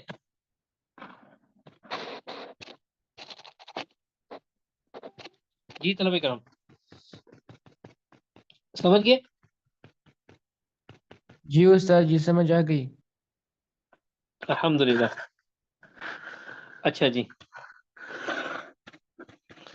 अब आगे देखें। एक बात समझ लें अच्छी तरह, पर के ऊपर बात हो चुकी है, लेकिन आप उस बात को ना फिर समझ लीजिए कि हमने ऊपर जो पढ़ा था ना कि जो चीजें आप ज़कात किस पर देते हैं, जो माल तिजारत हो। अगर आपके पास कोई इस्तेमाल की गाड़ी है, चाहे एक है चाहे 10 है, आप अपने घर के लिए रखी हुई है, आपकी गाड़ी अलग है, बच्चों के लिए अपने अलग रखी हुई है, बेगम साहिबा को आपने अलग गाड़ी लेकर दी हुई है आपकी, उन पर ज़कात नहीं है। आपका एक घर है, 2 घर है, 3 घर है, वो बेचने की नीयत से नहीं है, रहने के लिए है, या आपने जो है ना वो उस पे दिए हुए हैं, किराए पे दिए हुए हैं, उन पर भी ज़कात नहीं है। इन सब की तफसील आगे आ रही है। हाँ, आपने कोई प्लॉट या मकान या दुकान या फ्लैट खरीदा हुआ है मुनाफा कमाने की नीयत से, खरीदते वक्त भी नीयत थी और वो नीयत अब भी बाकी है, तब उस पर ज़कात होगी। और अगर आपने प्लॉट खरीदा कि इस पर घर बनाऊंगा, फिर उस पर ज़कात नहीं है। अजीज सर भाई कराम, इस पूरे को आसानी के लिए यहाँ एक ज़कात फॉर्म की शक्ल में ना लिख दिया गया है। ये ज़कात फॉर्म इंशाल्लाह हम आपको व्हाट्सएप पर भेज भी देंगे, चाहे तो यहाँ से भी स्क्रीनशॉट ले लीजिए, किताब में भी मौजूद है। इसका प्रिंट आउट निकाल लें और इसमें आप टोटल कर लें। यहाँ 2 कॉलम बनाए गए हैं, देखें जरा। पहला कॉलम नंबर 1 है काबिल ज़कात असासों की मालियत, वो सारी चीजें आपने पढ़ी हैं, सारी चीजें आपने पढ़ी है ना, सारी चीजें आप लिख लें और यहाँ पर इनका मजमुआ लिख लें आखिर में। ठीक है जी, इन सारी चीजों का टोटल जो भी बनता है वो आप लिखते जाएं, लिखते जाएं, लिखते जाएं, लिखते जाएं, और यहाँ पर आकर उसका ना उसका टोटल यहाँ पर लिख लें, आकर मजमुए में टोटल लिख लें। इसके बाद क्या होगा, इसके बाद आप आएंगे यहाँ पर माल या जिम्मेदारियों पर, यहाँ पर भी जो अमाउंट मौजूद है वो आप लिखते जाएं, लिखते जाएं, लिखते जाएं, और उसका जो टोटल बने वो यहाँ लिख लें। अब आपने क्या करना है कि इसमें से इसको क्या करना है, निकालना है। तफरीक करना है, माइनस करना है, बस इसको माइनस करना है। जो जवाब आए उसको क्या करना है फिर, 40 पे तकसीम करना। 40 पे आपने इसको तकसीम करना है। तो क्या होगा, जो जवाब आएगा वो आपकी ज़कात की रकम है। ये 3 चीजें आपने समझ ली, बाकी 2 चीजें छोटी छोटी छोटी छोटी चीजें आप समझ रहे हैं। हमने कहा था आज हम टोटल पढ़ेंगे कितनी चीजें, 4 चीजें, साहिब निसाब और साहिब निसाब, और ज़कात का हिसाब लगाने का तरीका। ये 2 चीजें हमने पढ़ ली हैं, 2 चीजें बाकी हैं। कौन कौन सी, कोई बताएंगे? ज़कात का महीना कौन सा है? और जेवरात जेवरों पर, हाँ जी। तो ज़कात जनाब, कैसे? ज़कात का कोई मखसूस महीना नहीं है, याद रखें। ये हमारे यहाँ ना है, हमारे यहाँ जो जो है ना खैबर पख्तूनख्वा का इलाका है, हमारे पश्तून भाई जो हैं वो आम तौर पर जो है ना रजब में ज़कात निकाल देते हैं। ठीक है जी। और हमारे यहाँ पंजाब में सिंध वगैरह में आमतौर पर बाज़ लोग जो है ना वो शबान में ज़कात निकालते हैं, और हमारे पंजाब में आमतौर पर लोग जो है ना वो रमज़ान में ज़कात निकालते हैं। ऐसा कोई कंसेप्ट शरीयत में नहीं है।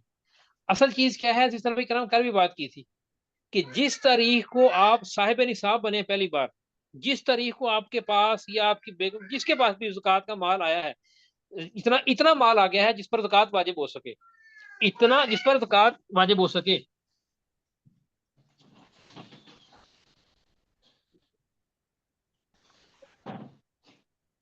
इतना माल आपके पास आ गया है जिस पर ज़कात वाजिब हो सके, वाजिब हो तो, सके। तो माइक बंद रखें। जब अगले साल वही तारीख, और ये तारीख कौन सी होगी, जनवरी फरवरी वाली या मुहर्रम सफर रबीउल अव्वल वाली, कमरी तारीख, चांद की तारीख, जब वही तारीख रिपीट हो उस तारीख को बैठ के हिसाब करें, वही आपकी ज़कात की है। तो अगर आपको कोई तारीख याद नहीं है, और अब आप जो है ना अल्लाह ताला ने अब तौफीक अता फरमाई चीजें तय करने की, तो अब आप कोई भी तारीख तय कर लें। बहुत सारे लोग रमजान तय कर लेते हैं, बहुत सारे लोग रमजान तय कर लेते हैं। ठीक है जी, तो आप रमजान को तय कर लें, आप कर सकते हैं उसको। ठीक है जी। और एक बात जो भी समझ लें कि जब आपने हिसाब कर लिया ना, ये नहीं अब आपने आज हिसाब किया तो सारे पैसे आज ही देने हैं। चाहे आप एडवांस दे चुके हैं तब भी चलेगा, या आप अभी सारे इकट्ठे दे दें, या थोड़े थोड़े करके भी देते हैं तभी ठीक है। लेकिन जितनी जल्दी अपने सर से बोझ उतारें उतना ही बेहतर है। सारे पैसे इकट्ठे भी दे सकते हैं, थोड़े थोड़े करके भी दे सकते हैं, एडवांस भी दे सकते हैं, लेट भी कर सकते हैं, लेकिन ज्यादा लेट करना नहीं चाहिए। जिंदगी का कुछ पता नहीं होता, और बाद वाले जो वारिस होते हैं ना वो कहते हैं कि बस कुछ चीज हमारे हाथ से निकल के किसी और के हाथ में ना जाए, बस हमारे पास ही रहे। अच्छा जी, आखिरी बात आज की, अजीज सलाम कराम, याद रखें जो जेवरात होते हैं, ख्वातीन जो जेवरात पहनती हैं सोने और चांदी के, वो पहने या ना पहने, उसको जिंदगी में एक बार भी ना पहने या पहने, जेवर पर ज़कात होती है। फुकाहा कराम का इस पर इत्तेफाक है। ठीक है जी। कुरान करीम के में की आयत भी यहाँ पर लिखी हुई हैं, और फिर नबी पाक सल्लल्लाहु अलैहि वसल्लम जो कुरान की हदीस मुबारक जो कुरान करीम की सबसे पहली और बुनियादी तशरीह उन्हीं से ली जाती है। हजरत अस्मा बिनते यजीद रजी अल्लाह तआला अन्हा फरमाती हैं कि मैं और मेरी खाला, हम खाला बांजी नबी करीम सल्लल्लाहु अलैहि वसल्लम की खिदमत में हाजिर हुई, तो जो है ना कहती हैं कि हम दोनों ने सोने के कंगन पहने हुए थे, सोने के कंगन पहने हुए थे। तो अल्लाह के नबी सल्लल्लाहु अलैहि वसल्लम ने पूछा, अतुतियानी ज़कातहू, इसकी ज़कात देती हो? हमने कहा ना। कहा फ़कुलना ला, नहीं नहीं, ज़कात तो नहीं देती। फ़काल रसूलुल्लाह सल्लल्लाहु अलैहि वसल्लम ने फरमाया, अल्लाहु अकबर कबीरा, ये देखें, अमा तखाफानी, क्या तुम्हें डर नहीं लगता, अन युसव्विरकुम अल्लाहु अस्विरतम मिन नारिन, कि अल्लाह ताला इनके बदले में तुम्हें आग के कंगन पहनाए, तुम्हें से डर नहीं लगता? फिर हुक्म दिया, फरमाया अद्दिया, अद्दिया, तुम दोनों अदा किया करो ज़कातहू, इसकी ज़कात दिया करो। ठीक है जी। हज़रत अब्दुल्लाह बिन मसूद रज़ियल्लाहु अन्हु मरूफ साहबी हैं, तो उनकी जोजा मोहतरमा हज़रत ज़ैनब रज़ियल्लाहु अन्हा से रिवायत है, वो फरमाती हैं कि अल्लाह के नबी सल्लल्लाहु अलैहि वसल्लम ने हमसे जो है ना वो खिताब किया, खुतबा दिया, और हमें इरशाद फरमाया और हमें बताया, क्या फरमाया? फरमाया या माशरन निसा, ए खवातीन, ए खवातीन, तसद्दकना, ज़कात दिया करो, वलो मिन हुलिकुन्ना, अगर पैसे वगैरह ना हो, यानी दिरम दिनार ना हो, तो सोने के अंदर से ही, यानी अगर आप 10 तोले सोना है, उसकी जो ज़कात बनती है, अगर पैसा नहीं है तो उस सोने के ही थोड़ा सा हिस्सा तोड़कर ज़कात में अदा कर दो जितना बनता है। फरमाया फ़इन्न कुन्ना अक्सर अहलिल जहन्नम यौमल क़ियामा, क़यामत के दिन जहन्नम में मर्दों की निस्बत औरतें ज्यादा जाएंगी। उसकी बहुत सी वजूहात हैं, और कुछ वजूहात में ना पीछे मर्दों का भी हाथ होता है। हम खुद तो दीन पढ़ते हैं, ज़कात कोर्स में कितने लोग शामिल हैं माशाल्लाह। ठीक है जी। कल मैंने अलिया से पूछा, वो ख्वातीन की क्लास पढ़ा रही हैं, वो कहती हैं हमारे ज़कात कोर्स में ना 95 ख्वातीन थी कल, और हम थे 130। तो भाई मर्द दीन पढ़ते हैं, औरतों को दीन पढ़ाते नहीं है, और फिर कहते हैं जहन्नुम में तुम जाओगी। उनकी वजह तो हम भी बनते हैं ना साथ। औरतों को दीन पर लाएं, दीन सिखाएं, जैसे मर्दों पर जिम्मे है, औरतों के भी जिम्मे है। तो हमारे अल्हम्दुलिल्लाह जो भी कोर्स होता है, वो 1 घंटे का कोर्स हो या 4 साल का आलिम कोर्स हो, अल्हम्दुलिल्लाह हम हमेशा ख्वातीन की तरतीब मुस्तकिल रखते हैं। तो आप हमारे जिस कोर्स में भी शामिल हों, मालूमात कर लिया करें, और अपने घर की ख्वातीन को भी उसमें शामिल किया करें। ये है असल मोहब्बत। आपको बेगम से मोहब्बत है, अम्मी जान से मोहब्बत है, बहन से मोहब्बत है, मोहब्बत प्यार है ना, तो असल मोहब्बत यह है कि आप उनको दीन सिखाएं, ताकि वो जन्नत की हकदार बने, उनके पास इल्म आए। अल्लाह तबारक व तआला हम सबको खुद भी दीन पढ़ने और उस पर अमल करने की तौफीक अता फरमाए, और अपने घर वालों के भी अल्लाह तबारक व तआला हुकूक अदा करने वाला बनाए। घर वालों के हुकूक में से सबसे बड़ा हक यही है, हदीस पाक में आता है कि कोई बाप अपनी औलाद को इतना बड़ा तोहफा नहीं दे सकता, जितना बड़ा तोहफा ये दे सकता है कि उसको अदब सिखाए, यानी दीन और दीनदारी सिखाए। ये सबसे बड़ा तोहफा होता है जो कोई अपने घर वालों को औलाद को दे सकता हो। चलें जी अज़ीज़ भाई किराम, आज का सबक यहाँ पर खत्म हुआ, अल्हम्दुलिल्लाह वक्त भी हो गया। अगर आज के सबक से मुताल्लिक कोई सवाल हो तो फरमा दीजिए। कल इंशाअल्लाह ताला हम इन चीज़ों को आगे भी लेकर आएंगे, बहुत सारी चीज़ें आगे आ रही हैं इंशाअल्लाह। ज़कात की सही अदायगी की शराइत भी हैं, और प्रॉपर्टी पर ज़कात वगैरह चीज़ें आगे आ रही हैं जी। कोशिश करें कि जल्द अज जल्द सवाल कर लिया करें, ताकि हम जो है ना वो आगे चलकर अपनी तफसील क्लास को बरवक़्त शुरू कर सकें। जी भाई मोहम्मद हसन मुआविया फरमाइए।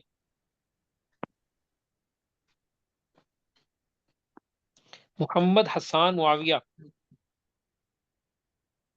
बेटा जल्दी करें, अगर आप 10 सेकंड ज़ाया करेंगे तो 100 बंदों के 10 सेकंड ज़ाया हो जाएंगे जी। सर जी मेरा सवाल ये था कि आपने फरमाया कि ज़कात का माल लगता है इतना जरूरी है, जो उसके साथ आपने कमेटी की जो रकम है उसको भी ज़कात के असासों में शुमार किया है, तो उसमें मेरा सवाल ये है कि जो जुबैर है कौन सी रकम मिसाल है, को? वो अगर जो कमेटी का जो रकम है कमेटी, जी जी जी। तो अगर जुबैर मिसाल के तौर पर जैद के साथ कमेटी डालता है, और इसमें जो जैद है वो कहता है कि जब आपने पैसे मुझे दे दिए तो अब मैं आपको वापस नहीं करूंगा, जब तक आपकी और बाकी लोगों की कमेटी मतलब है कि निकल नहीं जाती, आपको तब तक हमारे साथ रहना पड़ेगा। इसको इन पैसों पर तो उसका मतलब है कि इख्तियार पूरा नहीं रहा, कि वो वापस नहीं ले सकते, तो फिर भी ये इसमें शामिल होंगे। ये शामिल होंगे क्योंकि इसने अपने इख्तियार से उनको दिए हैं ना, इसको मिले तो ये कर्ज की तरह हो जाएंगे ना, ये समझ लें सिक्योरिटी की तरह हो जाएंगे, सिक्योरिटी डिपॉजिट की तरह हो जाएंगे। जी, जी, जी, सैयद हुसैन लेकिन इमदादी साहब।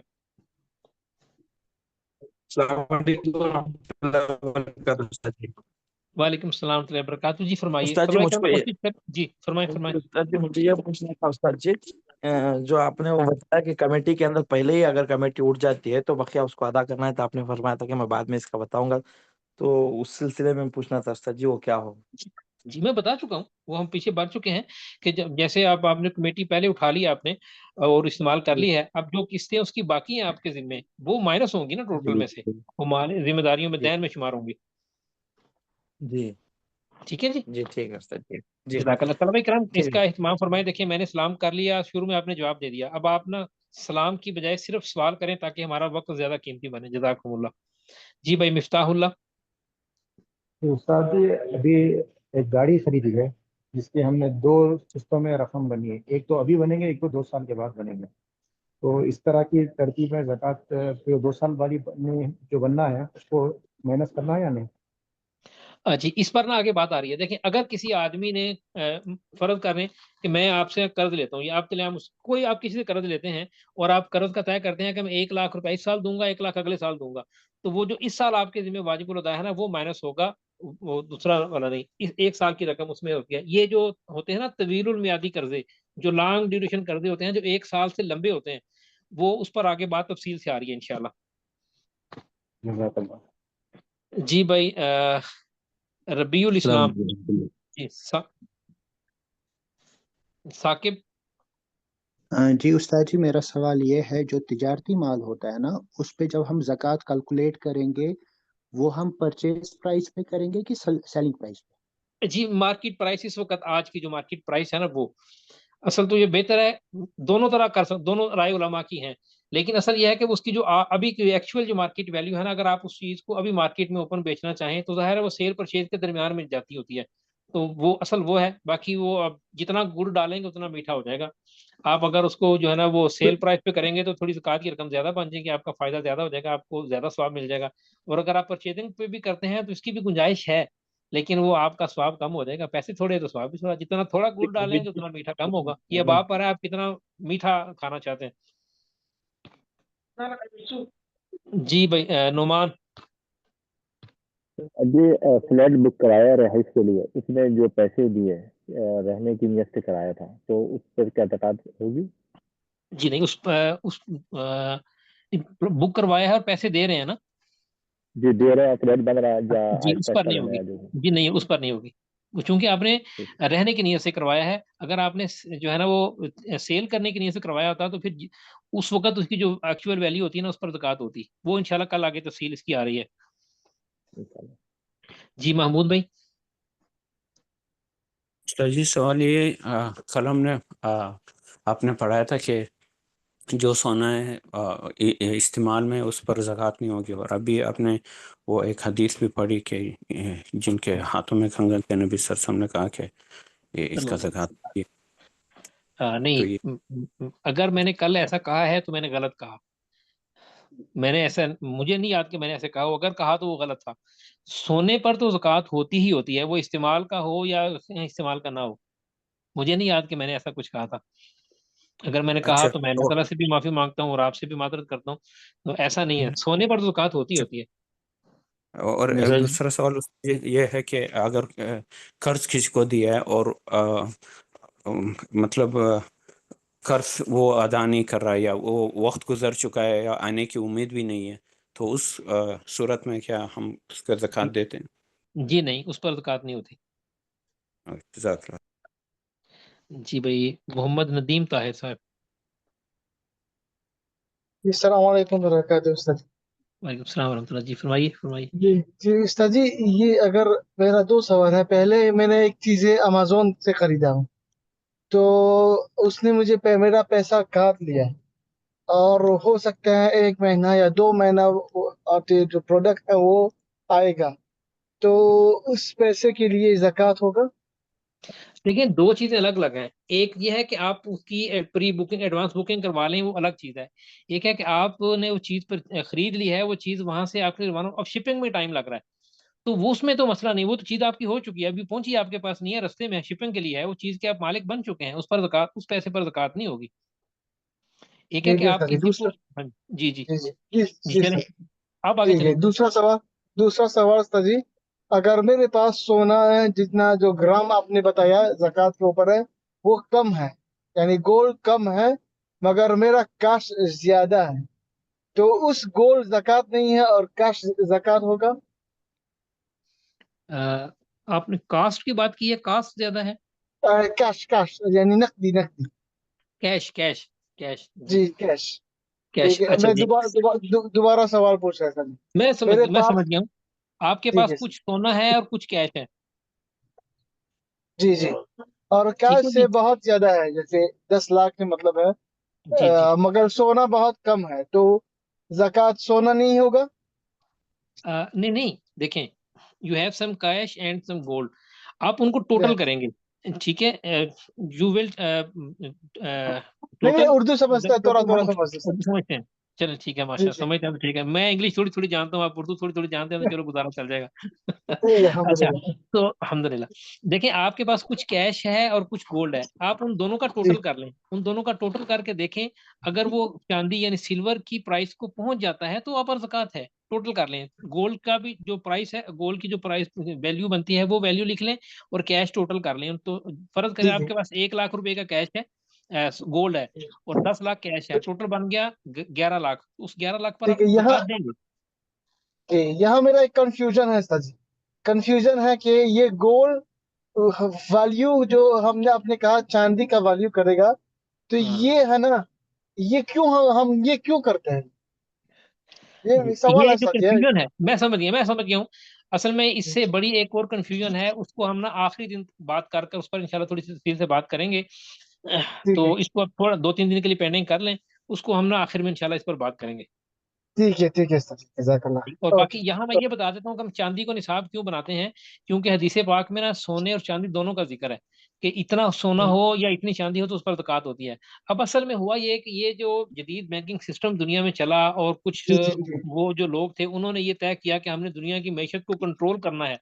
उन्होंने अब देखा, उन्होंने कहा यार, दो चीजों को कंट्रोल करना मुश्किल है, क्योंकि असल दुनिया की चीज ना वो गोल्ड है, जो गोल्ड कंट्रोल करता है वो दुनिया की जो है ना इकोनॉमी कंट्रोल करता है।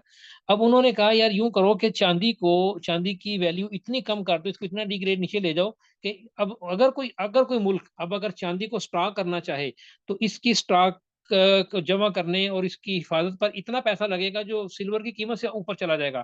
तो चांदी बहुत जो है ना वो डिग्रेड हो चुकी है, वो बहुत डीवैल्यू हो चुकी है। तो अब सोना बहुत ऊपर जा चुका है, लेकिन नबी पाक सल्लल्लाहु अलैहि वसल्लम के दौर में यही था कि 52.5 तोले चांदी और 7.5 तोले सोने की प्राइस सेम थी।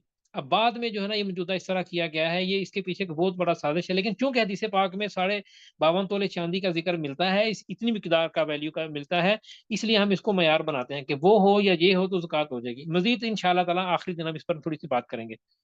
जी भाई, फुरकान अहमद खान।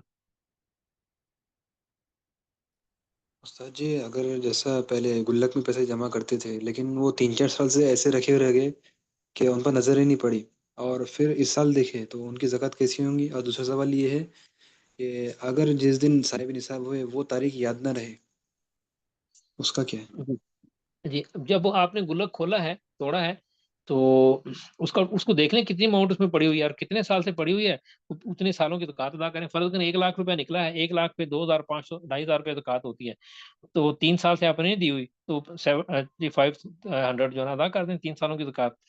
और अगर अपने साहिब निसाब होने की तारीख भूल जाए, तो बैठ कर गौर व फिक्र कर लें, कोई एक तारीख तय कर लें और उसको फिर लिख के रख लें, ताकि आइंदा ना भूले, याद रहे।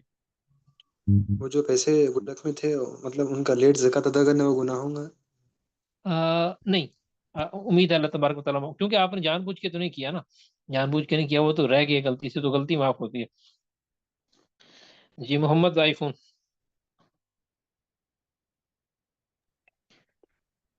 जी उस्ताद जी, अगर कोई प्लॉट लिए हैं और उसके जो है कुछ आधी कीमत भी अदा कर दी, बाकी देने का था और वो लिटिगेशन में कुछ आ गया, ऐसे पैसे अटक गए हैं, तो उसके ऊपर क्या क्या है ज़कात? जी, मैंने अर्ज किया कि इंशाल्लाह प्रॉपर्टी पर हम आगे चल के तफसील से बात करेंगे। मैं मुख्तसर से बात कर देता हूँ कि आप ये देखेंगे कि वो उसमें अटक गया है किसी उसमें, तो अब आप उसको अगर इसी हालत में किसी को सेल करना चाहें कि यार ये अटका हुआ है 2-4 साल में निकल जाएगा, तो कुछ ना कुछ तो वैल्यू उसकी होती है ना, एक्टिव वैल्यू चाहे कम ही हो जाए लेकिन वैल्यू तो होगी। उस वैल्यू को आप टोटल में शामिल कर लेंगे। फर्ज करें आपने प्लाट लिया था 10 लाख का, 5 लाख दिया हुआ है, तो 5 लाख दिया हुआ, उसकी वैल्यू तो 5 लाख है। आज आप मुझे बेचते, मैं ले लेता, लेकिन कुछ मसला आ गया, आप कहते हैं यार इसमें कुछ मसला आ गया है, निकल जाएगा, तो मैं आपको ना 3 लाख में 2 लाख सस्ता दे देता हूँ, तो मैं तो ले लूंगा ना। इस तरह के लोग मार्केट में मिल जाते हैं जो इस ऐसी चीजों को थोड़ी कीमत पे उठा लेते हैं। तो वो जितनी कीमत पे वो उठा रहे हो चीज को, तो आप वो अपनी ज़कात के टोटल में वो वैल्यू काउंट करेंगे। मजीद तफसील इंशाल्लाह आगे आ रही है। जी भाई अब्दुल इंशाल्लाह। सत्तार साहब।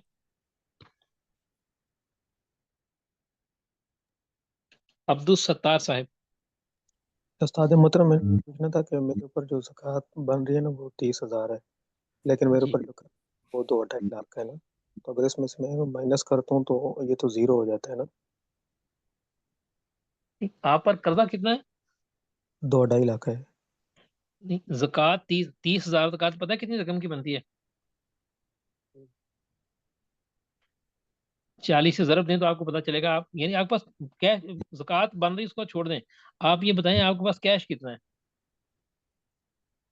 कैश अगर ये मेरे पास 7-8 लाख है ना। 7-8 लाख है ना आपके पास, यानी देखें 30,000 रुपये ज़कात अगर बन रहे हैं ना आपके पास, ठीक है जी, 30,000 ज़रब 40, इसका मतलब है आपके पास 12 लाख रुपया मौजूद है। 12 लाख की ज़कात बनती है 30,000, तो 12 लाख आपके पास मौजूद है और 2.5 लाख आप पर कर्जा है। तो आप 12 में से 2.5 लाख निकाल दें, बाकी कितना रहेगा? 9.5 लाख। तो 9.5 लाख की आप ज़कात अदा करेंगे। ठीक है जी, 9,50,000 को आप तकसीम कर लें किस पर? 40 पर। तो जनाब 9,50,000 को आप तकसीम कर लें 40 पे, तो 23,750 रुपये आप ज़कात अदा करेंगे। समझ गए?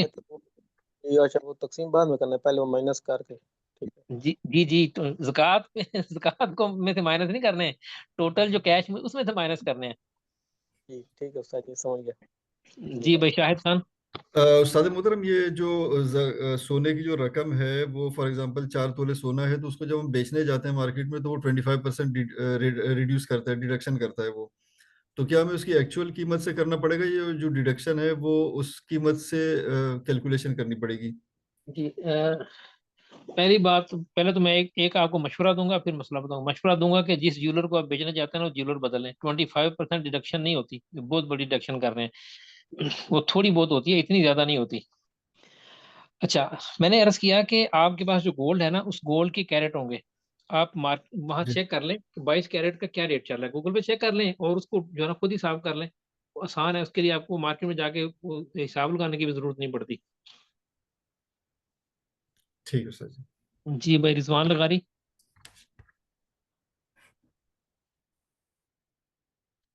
रिजवान लगारी साहब। जी खलील साहब।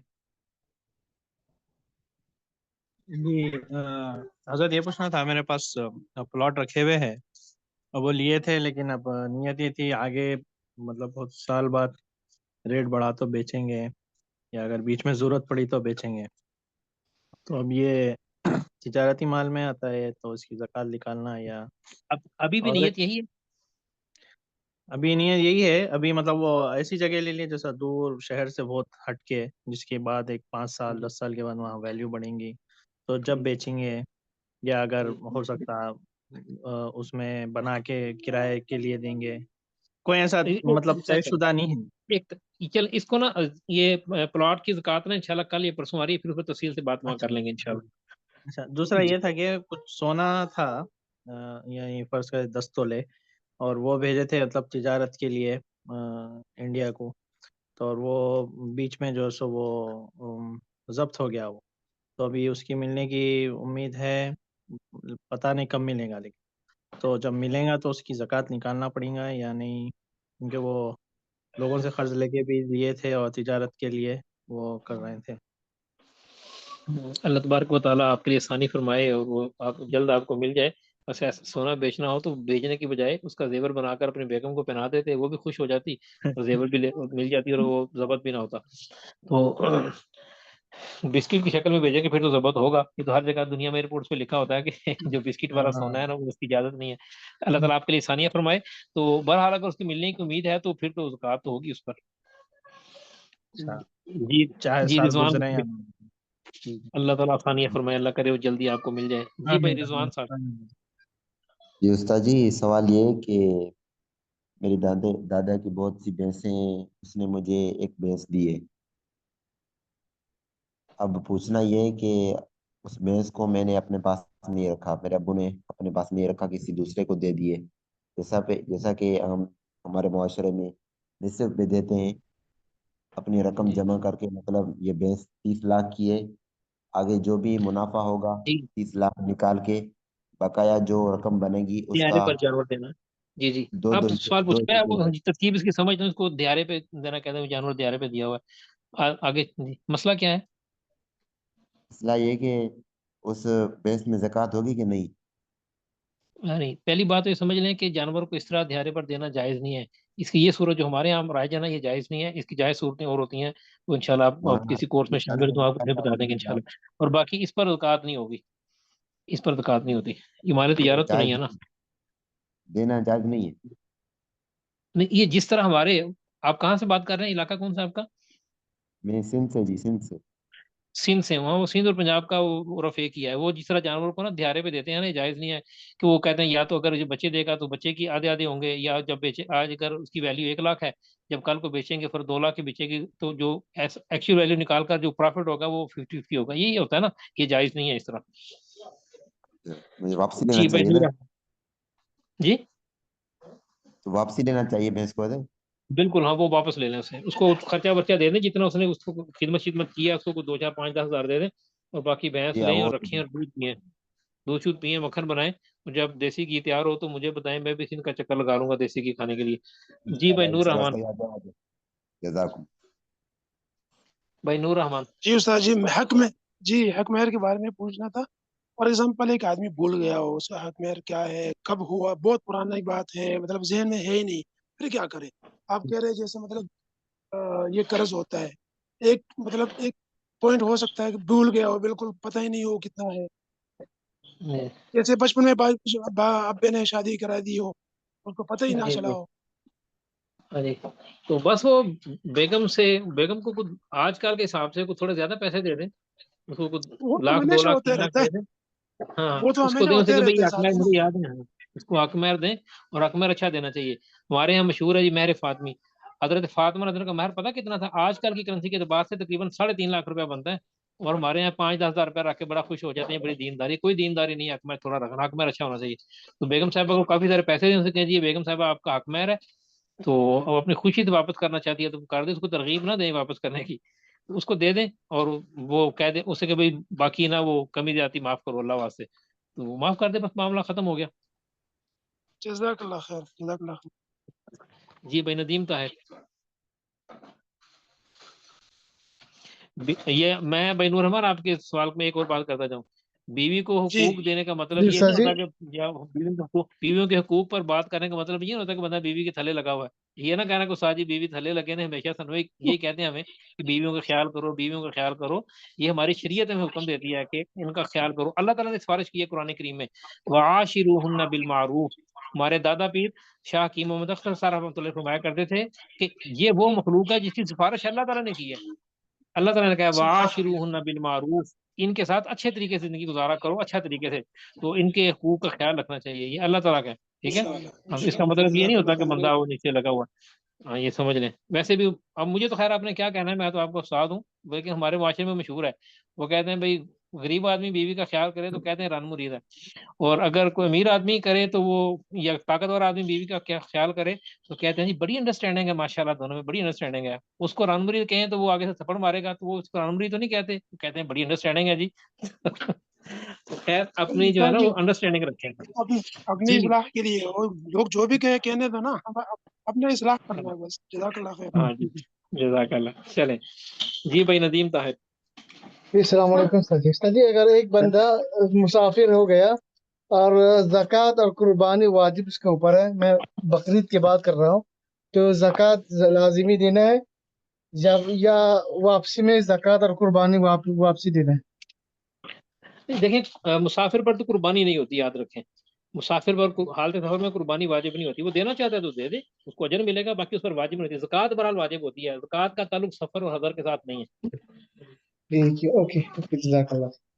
यासिर यासिर कीन। अस्सलाम वालेकुम रहमतुल्लाह। हजरत, मुझे ये अर्ज करना था कि जैसे किसी शख्स पर ज़कात वाजिब हो चुकी है, लेकिन जिन दिनों में जिन तारीखों में उस पर ज़कात वाजिब है, उन तारीखों में वो अपने मुल्क में नहीं किसी दूसरे मुल्क में है, तो वो अगर ज़कात जी अदा करना चाहिए, किस हिसाब से करनी होगी उसको अदा? देखो, किसी भी एतबार से कर सकता है वो, चाहे अपने मुल्क की हिसाब तो उसने करना ही है ना। अपने मुल्क की करेंसी का जी हिसाब कर ले, किसी और मुल्क की करेंसी का हिसाब कर ले। उसका जी। अदा जब चाहे करता रहे, थोड़ा थोड़ा करके। अच्छा, अगर वो मुस्तकिल ही किसी दूसरी दूसरी कंट्री में रह रहा हो, मान लो 1-2 साल के लिए, तो कोई बात तो नहीं, तो हिसाब कर ले और ज़कात अदा करता रहे। अपने मुल्क में अदा उसका करवा दे, वहां अदा कर दे, कोई हिसाब तो उसने करना ही है ना। ज़ाहिर है कुछ एसेट्स अपने मुल्क में होते ही हैं, बैंक अच्छा, अकाउंट अगर होता अपने है, बाकी चीजें अब होती हैं। हाँ जी। अगर अपने मुल्क में अदा करनी होगी तो यहाँ की करेंसी, अगर किसी जिस मुल्क में वो काम कर रहा हो या रह रहा हो, वहाँ की करेंसी से करनी होगी फिर। नहीं नहीं नहीं नहीं नहीं नहीं नहीं। जी आप फर्ज करें, कि आप पाकिस्तान के रहने वाले हैं या इंडिया के रहने वाले हैं और आप रहते हैं यूएई में। ठीक है जी जी। अब जी फर्ज करें पाकिस्तान के रहने वाले हैं और अभी फिलहाल यूएई में रहते हैं। अब जी। पाकिस्तानी करेंसी और यूएई की करेंसी में 1 और 80 का, ये 80 रुपए का ना 1 दिरहम बनता है। अब आपके जी ऊपर ज़कात आई है 1000 दिरहम। आप चाहे 1000 दिरहम दे दें, चाहे उसके पैसे 80,000 पाकिस्तानी रुपीज अदा कर दें, वो वैल्यू सेम होनी चाहिए। चाहे डॉलर अच्छा, में दें, चाहे उसमें दें, वो वैल्यू एक होनी चाहिए इसकी। जी ठीक है, जज़ाकल्लाह, समझ गए। जी मोहम्मद आदिल। ये फिक्स्ड डिपॉजिट पर ज़कात है क्या? फिक्स डिपॉजिट से क्या मुराद है आपकी? मतलब बैंकों में या पोस्ट ऑफिस में माहाना माहाना कुछ रकम जमा करते हैं, तो वो 2 साल, 10 साल, 15 साल, 5 साल के लिए फिक्स रहता है। सिर्फ हमारा जमाना रहता है, निकालने का कुछ नहीं होता। जो 2 साल के लिए फिक्स हो जाता, तो 2 साल के बाद वो हमने वापस रिटर्न करते हो। जी, इस पर ज़कात होती है। इस पर ज़कात होती है। और याद रखें, जो फिक्स डिपॉजिट पे आमतौर पे रकम रखी जाती है ना, ये जी जायज़ जी नहीं होती। अगर हाँ जी, आमतौर पे जो फिक्स डिपॉजिट में बैंकों में या पोस्ट ऑफिस में रकम रखी जाती है ना, वो होती है जी कि उसके ऊपर या तो वो जो है ना वो हर महीने कुछ उस पर इंटरेस्ट सूद देते हैं, या वो 2 या जी 4-5 साल के बाद रकम डबल करके देते हैं। ये जायज़ नहीं है, ये सूद में आती है। बहरहाल जो रकम जमा करवाई है ना एक्चुअल, उस पर ज़कात होगी। जी। एक और सवाल था कि जी माल बीवी का है, लेकिन शौहर की कुछ जरूरत थी जिसकी वजह से वो बीवी के पास से माल लिया और अपनी जरूरत के लिए वो पूरी कर लिया। पूरी मतलब बैंक में रख के लोन ले लिया, पैसे ले लिया, वो इस्तेमाल कर रहा है और लोन चुका रहा है, लेकिन माल बीवी का है। तो इस सूरत में बीवी ज़कात अदा करना है या नहीं? जी। माल से मुराद फिर गोल्ड ही होगा ना। गोल्ड बैंक में रख के उस पर पैसे जी जी मिलते जी, हैं। गोल्ड, जी जी गोल्ड, जी हाँ जी। यहाँ पर भी ये बात भी समझ लीजिए कि गोल्ड रख के उस पर कर्ज लेना ये भी जायज नहीं है। ये भी अच्छा। जायज नहीं है। और फिर बैंक उसके ऊपर आपको पता है कि इंटरेस्ट भी लेते हैं। जो वो देते हैं ना, वो गोल्ड रखते हैं सिक्योरिटी के लिए, और जी फिर उस पर वो इंटर सूद भी लेते हैं। ये जायज नहीं है। ये जी जायज नहीं है। इसको हाँ जी फौरन, जो अगर किसी ने काम किया हो तो उसको चाहिए जी कि फौरन इसको जो है ना वो पूरे मायदे को कैंसिल करे, जैसे कैसे भी है पैसे लेकर वो करे। इससे तो बेहतर, कई गुना बेहतर है कि वो जो है ना इस गोल्ड को बेच कर अपनी जरूरत पूरी कर ली जाती, ताकि सूद की और इसकी लानत से बंदा बचे और बेबरकती ना हो। अच्छा खैर, अब मैं आता हूँ आपके सवाल की तरफ। जी अ, जो बीवी से उसने जो लिया है ना, अब जाहिर है बीवी ने जी खामंद को उधार दिया है ना, तो जी उसकी मालिक तो बीवी है, तो बीवी पर तो ज़कात जी। रहेगी रहेगी। अच्छा, तो बीवी ज़कात अदा करना जरूरी है। जी बिल्कुल है, करना जरूरी है। और जी, और इस्तिग़फ़ार करना भी जरूरी है कि उसने इसका खामद को बैंक में रखने की इजाजत क्यों दी। वो भी इस्तिग़फ़ार करे, खामद भी इस्तिग़फ़ार करे, जिसमें बैंक में रख के लोन क्यों लिया है, जी जी, अच्छा, ठीक है, नाजायज लोन। जी जी भाई सैफुल्ला। उस्ताद मोहतरम, जो गोल्ड में जो अगर वो स्टोन्स यार उनका पता नहीं है कितने हैं, तो उसका क्या क्या क्या करना चाहिए? वो देखें ना, वो किसी आप ज्वेलर को दिखाएंगे ना, वो आपको बता देगा। उनकी फील्ड होती है, वो बता देते हैं कि तकरीबन इसमें गोल्ड इतनी वैल्यू का है और स्टोन इतनी वैल्यू का, वो बता देंगे। एक दो पूछ लें जज़ाकल्लाह। बस। जी जी जी भाई नूर जज़ाकल्लाह। रहमान। तो जी माजरत दोबारा, मुसाफिर पर वाजिब नहीं है कुर्बानी। ये कौन सा मुसाफिर, दीन वाला या दुनिया वाला भी? कोई भी हो, जो अपने वतन में ना हो, वतन से दूर हो, और यानी मुसाफिर से मुराद ये है, अब आप मुसाफिर नहीं है, आपका तो मार्जी घर है ना आप, ठीक है। मुसाफिर से मुराद है जो यानी जो नमाज़ें कसर कर रहा होता है, आसान लफ्ज़ों में ये समझ लें, ठीक है ठीक है ठीक है ठीक है, जज़ाकल्लाह वो जज़ाकल्लाह। वाला। ये जो अपने मुल्क से दूसरे मुल्क में जाकर मुस्तकिल जॉब कर रहे हैं, वो मुसाफिर नहीं मुराद। ये वो जो नमाज़ें कसर कर रहा होता है ना, 4 की बजाय 2 पढ़ रहा होता है, वो मुसाफिर मुराद है। सही है, सही है, जज़ाकल्लाह खैर। जी इरफान, अच्छा होगा आपने पूछ लिया। जी इरफान, इरफान साहिब जल्दी कीजिए। सैयद हुसैन इमदादी साहिब, आप फरमाइए। अस्सलाम वालेकुम। जी उस्ताद जी, मुझे ये पूछना था कि जैसे इससे पहले मोहम्मद आदिल साहब ने पूछा कि तकरीबन उस्ताद जी 4 लाख का सोना है, शादी के लिए खरीदा गया है, तो इसमें से 1,80,000 कर्जा है। अब वो सारे का सारा सोना गिरवी रखा हुआ है, तो इस सूरत में जक़ात कैसे अदा करेंगे उस्ताद जी? सोना गिरवी रखा हुआ है तो इस पर भी इस्तिग़फ़ार करें, ये भी जी ना जायज़ है, गिरवी रखना जायज़ नहीं है। बाकी ज़ाहिर है वो सोने के जी मालिक तो आप ही हैं, और आप जो है जी ना वो 1,80,000 कर्जा लिया हुआ है, तो जी बाकी जी 1,20,000 तो पास है ना। 1,20,000 चांदी की कीमत तो बन जाती है, तो उस पर ज़कात अदा करेंगे। जो बाकी जी 1,20,000 बचता है, कर्जा निकाल के जो बाकी अमाउंट बचती है उस पर ज़कात अदा होगी। जी। सोना जो जिस रेट से बेचा जाएगा उसका हिसाब लगाया जाएगा ना उस्ताद जी? जी जी, जो उसकी एक्चुअल मार्केट, देखें सोना ऐसी चीज है कि वो अपनी वैल्यू पर बिक जाता है। जी सोने की एक अपनी, सोना बजाते खुद जो असल समन है ना दुनिया में, अल्लाह ताला ने दुनिया जी में असल जो कैश बनाया है ना, जो ये तो कागज और प्लास्टिक की करेंसियां तो अब आई है ना, ये तो दुनिया को कंट्रोल में करने के लिए एक दजाली सिस्टम के हथियार हैं। असल जो दुनिया जी में नकदी है ना, वो सोना और चांदी के सिक्के हैं, असल कैश वो है। जी असल तो सोना और चांदी बजाते खुद एक कैश है, और ये ऐसी चीज है कि आप दुनिया के किसी भी कोने, किसी भी मुल्क में हो, सोना आपके पास हो, आपको किसी फिक्र की जरूरत नहीं है, वो आप ले जाएं सोना। नहीं भी तो आप किसी लेबॉर्टरी को सोना देकर उसको जो है ना वो पिघला कर उसको खोट निकाल दें, और खालिस डली की शक्ल में सोना जिसको मर्जी बेचे वो ले लेगा। इसमें ज्यादा जी ज्यादा फर्क नहीं आता इसमें। जी जी उस्ताद जी। उस्ताद जी दूसरी बात दूसरी, यह है कि हमारे यहाँ 1 तोला 10 ग्राम का होता है। मैंने इसलिए ग्राम में बता दिया, मैंने इसलिए ग्राम में जी बता दिया है। 87 पॉइंट, वो जो बताया ना वो ग्राम आप जेन में रखें, 87.48 ग्राम जेन में रखें। ये जो 12 तोले होता है ना, 7.5 तोले, ये जी 7.5 तोले वो पुराने तोले हैं जो 11.78 ग्राम होता था तकरीबन। तो जी इसलिए यहाँ ग्राम अलग लिखे हैं, जो कि तोला जो है ना वो आजकल जदीद तोला जो है ना, दुनिया में हर चीज छोटी होती जा रही है ना, तो तोला भी छोटा हो गया, जी इसलिए वहाँ ग्राम लिखे हुए अलग जी से, ताकि हिसाब अच्छा में गड़बड़ ना ठीक हो। है। तो इंडिया के हिसाब से 12 तोले चिल्लर होना चाहिए उसको, नहीं उस्ताद जी? तोले के हिसाब में 12 अगर तोले जाएंगे नहीं, तो? 12 तोले नहीं भाई, आप 87.48 ग्राम सोना, बस। वो तोले चाहे 10 बने या 50 बने, उससे कोई फर्क नहीं जी पड़ता। जी जी जी उस्ताद जी, शुक्रिया। आखिर में है मोहम्मद दानिश साहिब। जी उस्ताद जी, कर्जा लेने के लिए क्या सोने को बतौर रहन रखा जा सकता है? सूदी कर्जा ना हो, कुछ भी ना हो, आम आदमी से किसी से ना, सिक्योरिटी के हाँ, तौर पर रखवा। ठीक। चल इस पर फिर इंशाल्लाह आगे जब बात करेंगे। जी फरदीन खान। अस्सलाम वालेकुम रहमतुल्लाह। जी वालेकुम उस्ताद अस्सलाम। जी, मेरा सवाल ये है कि कोई साहिब निसाब भी है और नाबालिग है, उस पे ज़कात वाजिब होगी? ज़कात होगी? ये नहीं, उस पर ज़कात नहीं होगी। जज़ाकल्लाह। तो हमने पहले दिन ही पढ़ लिया था। चलें जी, दुआ में याद रखें तलबा किराम, और तफसीर कोर्स वाले बच्चे आ जाएं, थोड़ा सी तफसीर पढ़ लेते हैं, अपने लिंक पर आ जाएं। आज इंशाल्लाह 15 मिनट तफसीर पढ़ा के फिर आपको छुट्टी करते हैं। अस्सलाम वालेकुम व रहमतुल्लाहि व बरकातुहू। वालेकुम अस्सलाम। वालेकुम अस्सलाम।